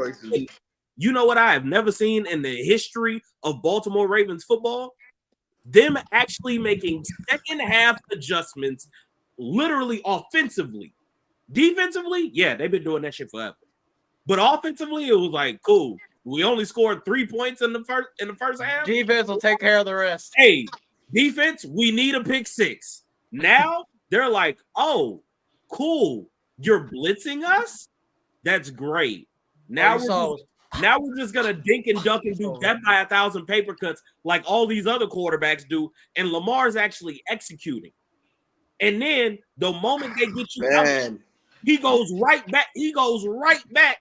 To being Lamar. It's like, oh, okay, cool. Now you done gave me a little space. Cool. Now I'm gonna run. There's a poise, bro. Then get down. There's a poise that Lamar has this year, bro. This poise and just calmness, bro. It's totally different than what we've seen. And you called him a running back.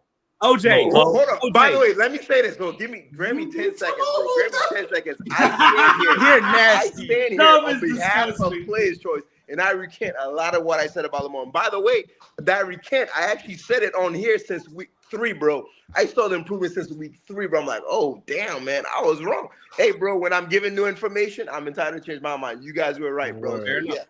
WW. Also, super chat from Teflon Gunsmoke. If the Lions win this year, is the Lions-Ram trade the most even trade in NFL history? It's not the most even trade because the Lions win that trade. The Lions trade won that whole thing. If the Lions win this year, who did they give up? They gave Stafford to get Goff, Gibbs, something else, and a bunch of picks for it too. Yeah. And if they win, because remember, because we said it earlier on our press box. I think it's fair. No. The reason why this is the reason why I'm saying it's not. Though. Remember, Jared Goff got sent there to die. He did not get sent there to fix this team. They sent him to Detroit because remember when he got there, it was like, yeah, you'll just be the quarterback for now until we draft one because we're in a rebuild. Yeah. Year 3, he's still the quarterback, and I'm not gonna lie. Still a win. He probably still gonna be the quarterback for the next 2-3. If Gino that doesn't matter though. No, but Doug, this is what I'm saying. The question was, we're basing it off of if they win the bowl. They would have won the bowl and didn't have to. They basically developed and drafted their Super Bowl team. They didn't trade for it and sell out for it. Yeah. That's why I think it holds more value. We all know winning certain rings mean more than others. Like, for example, the Giants ring that they won when they beat the Patriots 18-0, that's better than the Tom Brady Bucks ring. There's different levels to it because it's different. So, if the Lions win the Super Bowl, If the Lions win the Super Bowl with the way they built this team. Nah, bro. If the Lions win the Super Bowl, it's 1-1. The Rams. No. But even then, they did exactly like they accomplished exactly. The Rams made that trade not for an everlasting success. They made that trade to win. So they accomplished their goal. Wait, did the Rams make that? Hold on, question. Did the Lions make that trade to win the Super Bowl? Did the Lions make that trade? No, they made that trade. They made that trade to have something to hold them over. It's a win-win. I did not say anybody. I still think it's even. The fact that they both made the trade and they're accomplishing their goal. Now, if you want to say somebody's over accomplishing their goal, sure, but it's even trade because the Rams made that trade to do exactly what they did, and the Lions have made that trade, and they probably made that trade because Goff wasn't trash. They probably seen some potential in him because I don't think he was ever a trash quarterback, and that's exactly who he is right now. He's not doing anything that we didn't think he couldn't do. Like he's doing everything. Honestly, he's doing everything that we thought that he was capable of doing. So here's the part that I think what do you mean? Here's the part that I think they're forgetting though. When he got there, remember, they was 3-13 year one, and until they was like 1-8 at one point. But you gotta understand, if they win this year in year 3, literally. Oh, I'm sorry, Bam. Are you talking because I can't hear you? Yeah. Go ahead, G baby. Before you go too far though, I get what you're saying with the 3-13 thing, but you got to think about it. Where Jared Goff's career was projected, he was on after Sean McVay said what he said about him. He was supposed to go on a downward spiral. Now, shouts out to Jared Goff for not going on that downward spiral and battling and fighting and making sure he stays relevant in the NFL. But it was almost a blessing in disguise for him because you went from a team where you have a standard of you have to win right now to a team that was in rebuild mode. So now all of those high expectations of win now is out the window. Now you can really develop as the first round overall quarterback. He had time to develop. He had time to develop. How Sean McVay just treated him. Sean McVay treated him like, hey, bro, you should just know this shit right now because you the first overall draft pick. Versus no, that's not true. No, that's not. No, because remember, Jeff Fisher was still there. Jeff Fisher was still there when Jared Goff got drafted. and they had Todd Gurley there who was helping his game out immensely. The thing is, Todd Gurley was regressed. What? Andrew Whitworth went on TV and said, bro, Sean McVay was not as patient with Jared Goff as you should be with a third-year quarterback. Literally, bro, like he went in with expectations of Jared Goff. You need to know what you need to do, and you need to know what you need to do right now, bro. He wasn't that patient. But that their team was win now. They had they had no room. They had no room to not be patient. Jared Goff, especially in his third year. Jared Goff, especially in that third year, I believe that was the year. Right? I believe that was the year that Todd Gurley was battling injuries. That's when it really started. So Sean McVay's like, bruh, I can't afford to just be developing you right now. We have a team that can most definitely win now, and you're not here. So especially the best defensive player in the league on your team. You can't afford to be patient there. I mean, I hear your point, though. I hear your point a lot, but I don't think it's bad for Sean McVay to have that mindset because at the end of the day, that team was a win-now team. And what happened?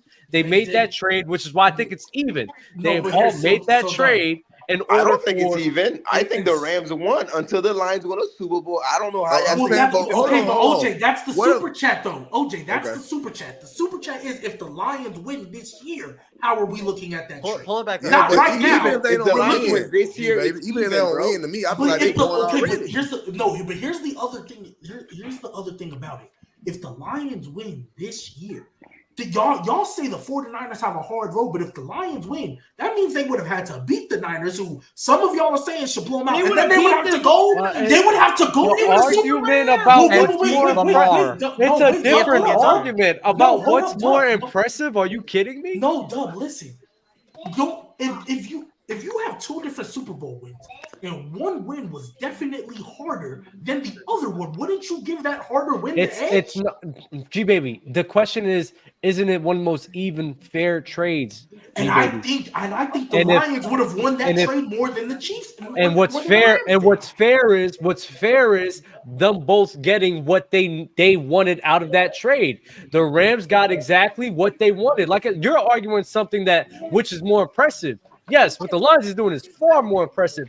Doesn't negate the fact that it's still very fair. For example, Trae Young and Luka Doncic. I think that was a fair trade that they did on draft night because those were both great caliber players that they got in return. Now, Luka Doncic is definitely way better, and he's definitely with the higher upside, but it's for sure fair in its own right because those are two great players. Okay, so then and not only that, real quick to add to Dub's point, not only the Rams get what they set out to do, they got it done. What the next year they did it. The very next year, the very next year they won. Okay, so here's the thing. So here's the reason why. So I hear what you're saying, Dub, and the Luka Doncic Trae Young point was actually a great one. So I give you that. Here's why I think the trade is quote unquote fair. But is it even is the thing? Because I think fair and even can be two different things. I think both of them, for what they got from Matt Stafford and why the Rams traded for him in the first place, yes, I think it was fair because the Rams were in win now mode. They needed a quarterback to get them over the edge. They got it. The Lions, they were like, well, we're not going anywhere with Matt Stafford. We might as well sit and rebuild. They got the new coach the same year they traded him. So yes, it was fair for what they got. I think they got a first round pick and a third, whatever the compensation was. I think the trade itself was fair. But when we talk about even, the reason why I think it's different is because yes, the Rams got what they needed and they got it immediately. The Lions, they would be getting more than what they needed out of this. More out of this. And again, this is in year 3.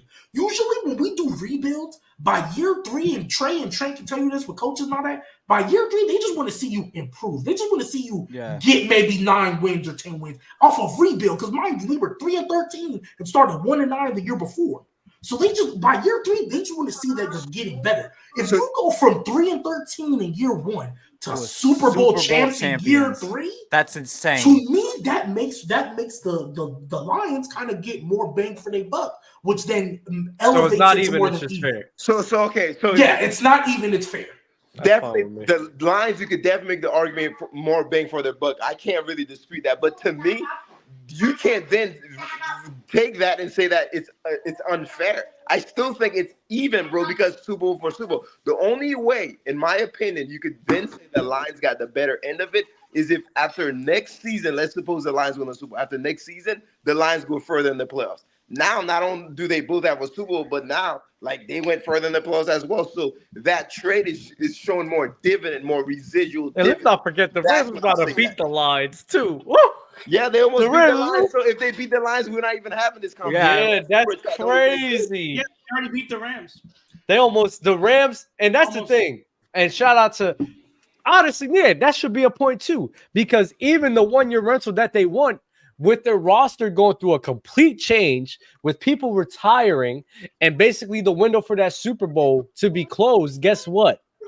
That man that they got from that trade is still keeping them in playoff contention. And he made Puka Nacua just a household name, bro. It's crazy. Stop. Oh my God. Now you're dragging it. I love it. Or not. I like this guy.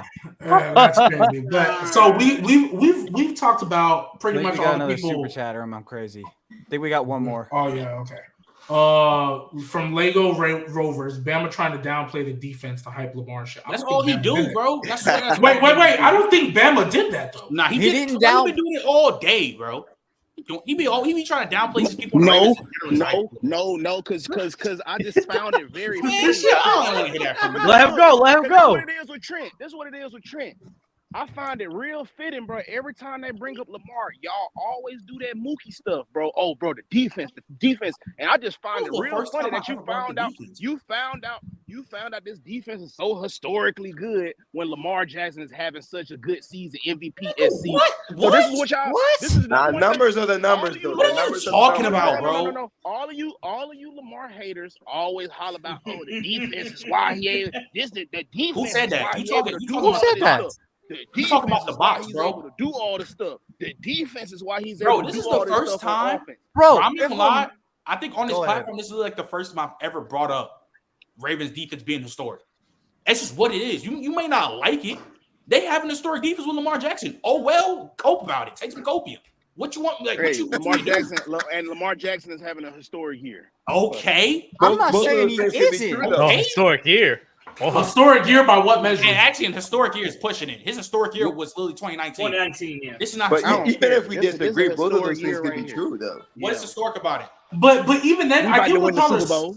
I get what y'all are saying, but I think in this case, to defend Bama, at least today, not all year, not all day, today, right now on this show, I don't think he was downplaying the Ravens defense. If anything, he was acknowledging the fact that because that defense is so OD, especially coming to play Mahomes, they're not going to have that many chances. And you have to deal with the fact that they don't have anybody that can cover. Hey, Bama, like how you said, just like how you called Josh Allen a bum today. I hope you keep that same energy. Mahomes beat the Ravens.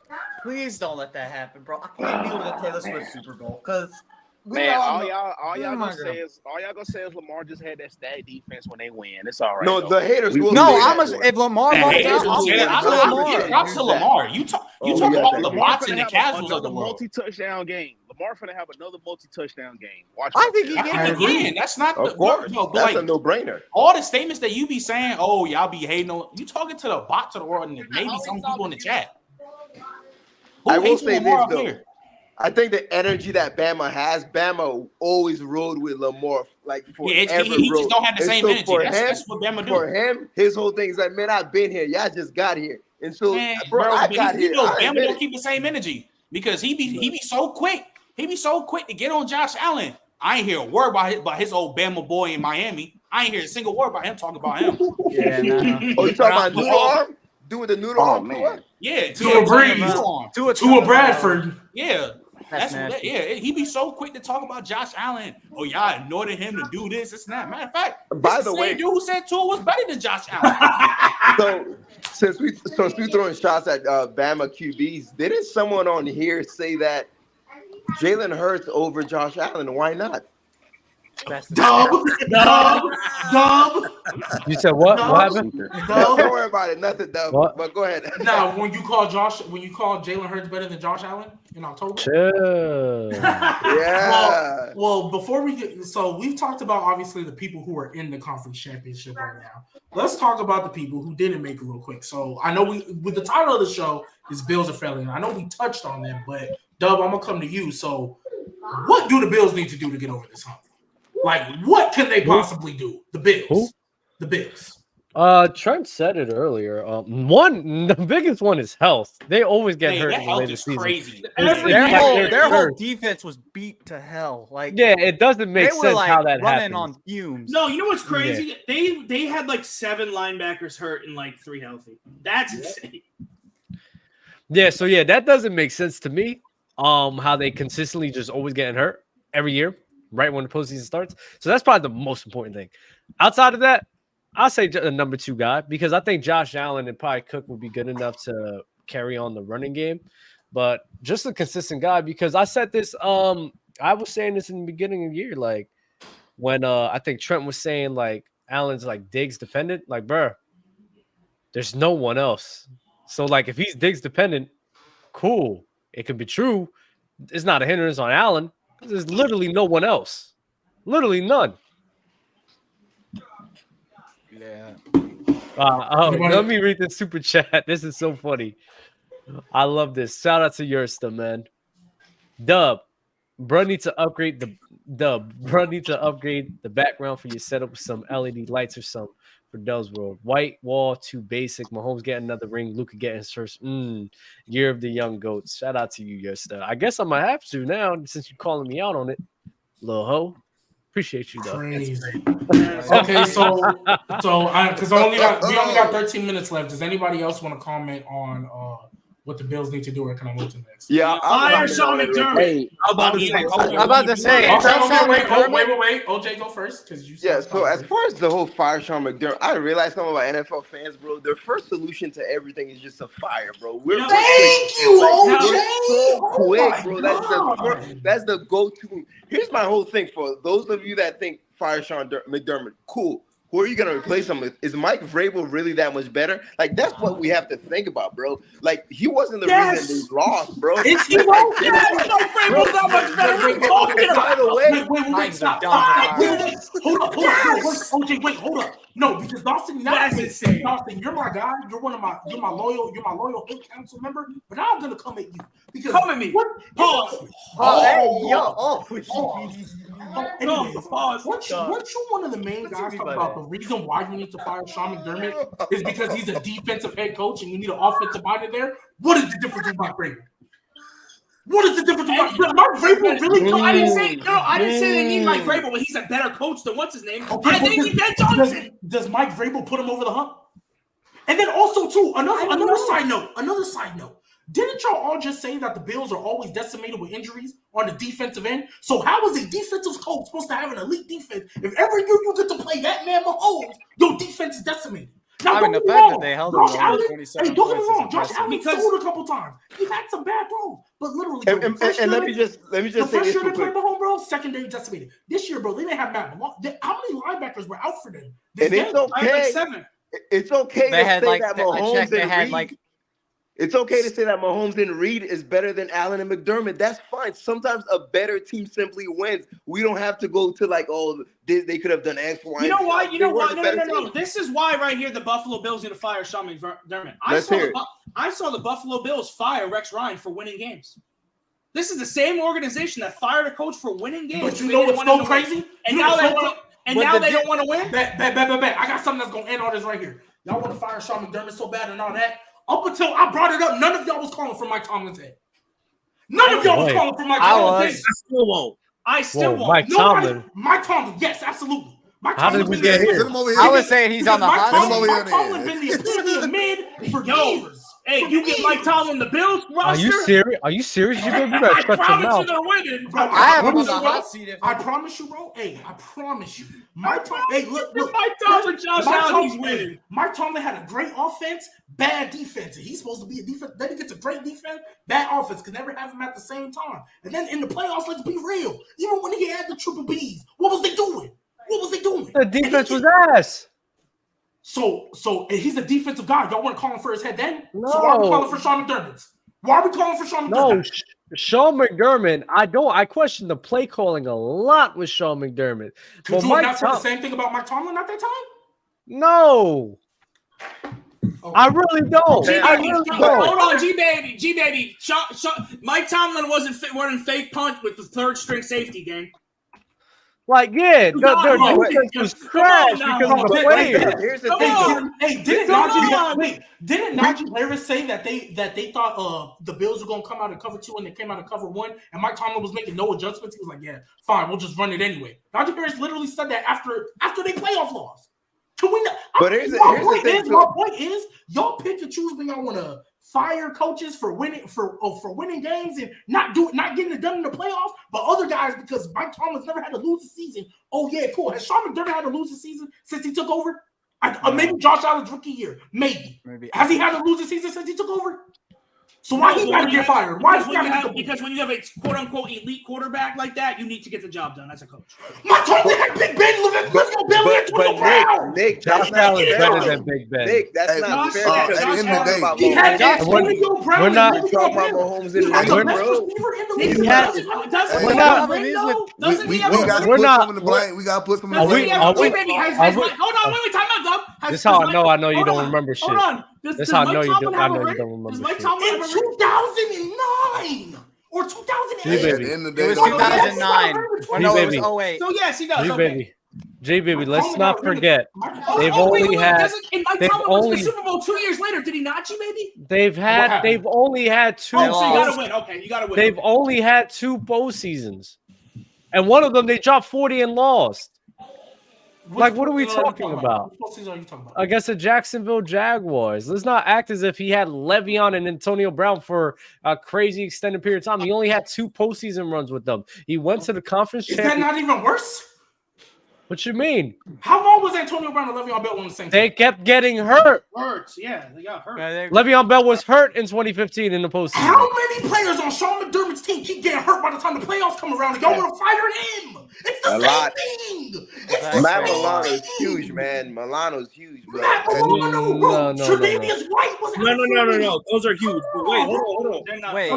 Wait, guys. We sitting here. Wait, hold on. We doing all this arguing about firing Sean McDermott. Look, I've been saying this since last year. There's a slight argument, but you know who really needs to be fired if we're going to fire anybody on that team? The training staff.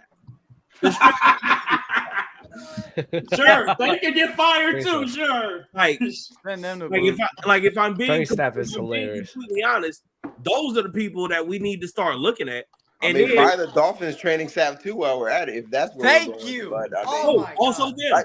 But wait, hold on. If we're talking just like roster construction and them getting better, like going forward, they need more five.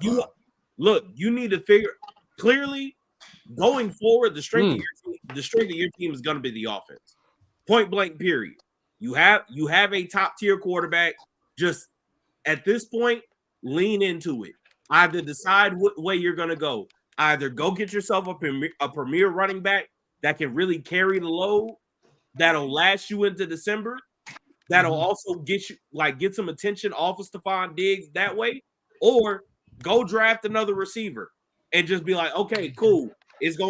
We just airing it out. It's gonna be K-Gun 2.0. Either way, figure it out. So my only thing would bring it, because maybe Mike Tomlin probably struck some nerves for y'all. My only point, my entire main point was I don't think being quick to fire the head coach when one, he's a defensive guy and the defense keeps getting injured, and two, when you're consistently winning double-digit games and winning 3-4 straight division titles. I've seen many other coaches do the exact same thing with no playoff success, and we're not calling for their jobs. So I don't understand why Sean McDermott, of all people, needs his job to get fired. As much as we could say hey, he's a defensive guy, it should be better. Look at, last year, Josh Allen was the issue as far as playoffs-wise. Josh Allen was the issue. This year before, his defense has been decimated. What do you want him to do with that? So if that's the reason you're going to fire him, and you're just going to hire an offensive-minded guy, you know what's going to happen?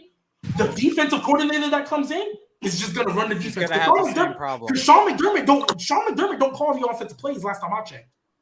He doesn't. Mm-hmm. So my thing is, I don't understand why his job needs to get put on the line. Because if we're firing, let's not act as if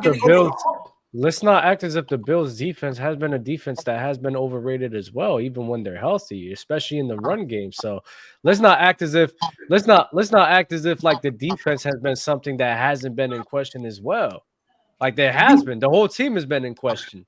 Okay. When we over here going to playoff games and your defense consistently keeps getting torched, well, shit.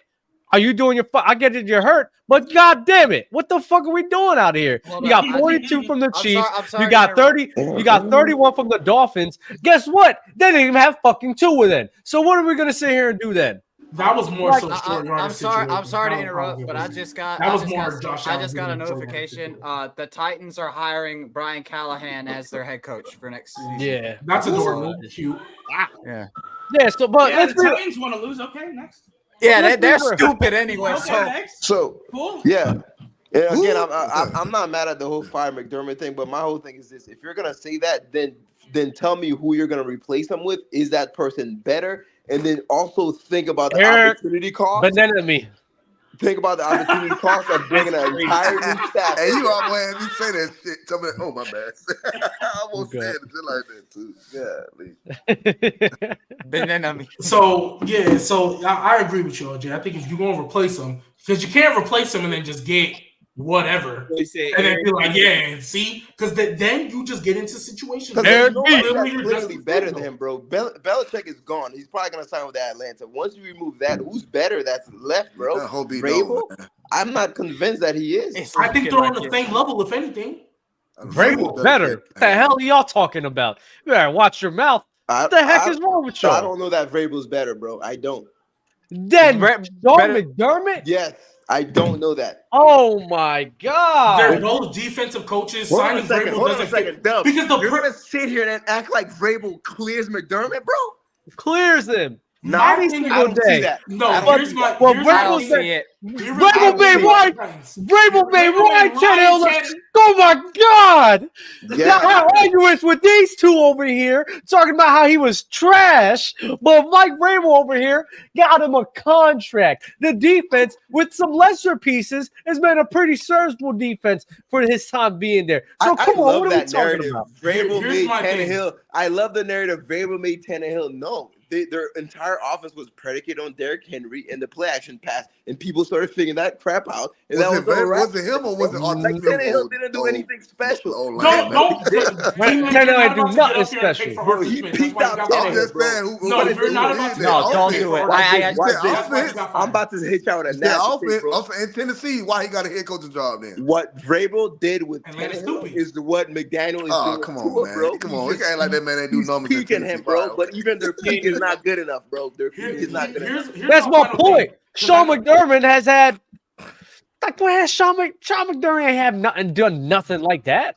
The hell we talking about? I mean, nothing like that except the fact that Josh Allen is the consistent second or third best quarterback in the league. But that's nothing, though, right? Come on, don't gloss over Brian that. DeBall. Don't gloss over Brian that, bro. DeBall being there. Hey, so you're giving a defensive coach credit for making Tannehill, but not giving a defensive coach The credit same for way you call Pete Carroll QB whisperer, right? Shut your ass up, G baby. That's what he got us. Okay, wait, hold up. No. Okay, so that's No. Hey, Dub, you're right. You call Pete Carroll QB whisperer. But if you're gonna give Mike Vrabel credit, Mike Vrabel credit for Tannehill, you gotta give Sean McDermott same credit for Josh Allen. They both defensive head coaches that got Brian the quarterback. Brian DeBall and Joe Brady had way more hands in that offense than Sean McDermott never had. Was Josh Allen elite with Ken Dorsey? Yes or no? No, but who the hell did Josh Allen have? Josh Allen had nobody. Josh Allen had nobody. Literally nobody. Stephon Diggs was there with Kevin Dorsey. Really? Yeah. Yes, Ken Dorsey's the one that just yeah. I didn't remember that. That's and what was Josh Allen? What year was that? Literally this year and last year. I'm tripping. Oh my God, I'm tripping. I forgot. Okay, you good then. No, Josh Allen's still been great. Yeah, that's my point. So why can't we give Sean? He was clearly great without Daboll. So clearly Sean McDermott can get some love for that too, right? No, it's because Josh Allen is that good. No, bro, stop. Now it's because Josh Allen that good. He is that good. What the hell? I mean, he is that good, but hey, I'm just saying. They get another wide receiver. I think that's what he really need, another wide receiver. Is T. Higgins is available this year, right? Yeah. Hey, T. Higgins might. Yeah, I think Coleman a better fit. And T. Higgins big games, bro. Y'all need to talk about that too. It's like, bro, you take him out, that's it for them, bro. And Josh Allen already carries. Even when Diggs is popping up, he still carries, bro. Who does a bigger carry job than Josh Allen? It's not a lot, bro. Lamar, probably. Lamar, maybe. And you can't say that this year with Lamar's defense. So it's been Allen this year. Finally, come on now. Yeah. It's been a while. Come on now, because every time you run the Buffalo, that be his main thing. They need the biggest thing Buffalo needs, in my opinion, bro. They need to get rid of Gabe Davis, bro. I hate him, and I've had him on my fantasy, bro. I can't stand him, bro. They need a second receiver, man. He in the wrong offense. Tune in on Wednesday. We'll be back 7 Eastern, 6. It was good chopping up with y'all boys, man. Yes, sir. Like the video. Before we leave, I'm sorry. There's one more thing, because for everybody, and we'll address this on Wednesday. I need everybody to get on Trent's head, because I'll never let him forget. He was adamant that Amon-Ra St. Brown wasn't a top 20 receiver. All of a sudden, they in the NFC Chip. Now he's a top 20 receiver. Asked him what changed. He said, I guess I was underrating him. But guess he was underrating Jared. I know you don't want to go there. You don't want to go there, Mr. Austin Ekeler, top 10. You don't want to go there. You don't want to go there, Calvin Ridley, a better receiver. No, but here's the thing. You don't want to go there. You don't want to go there. Mr. Trevor Lawrence is top. I realize something about y'all. Hey, and I still think he have one in the chamber. Wait. You don't want to go there, bro. You don't want to go there. Yeah, we remember a lot. I'm not gonna lie. Yeah, you don't want to go. Mr. Brees Hall is Austin Ekeler 2.0. You don't want to go there, bro. You don't want to go there.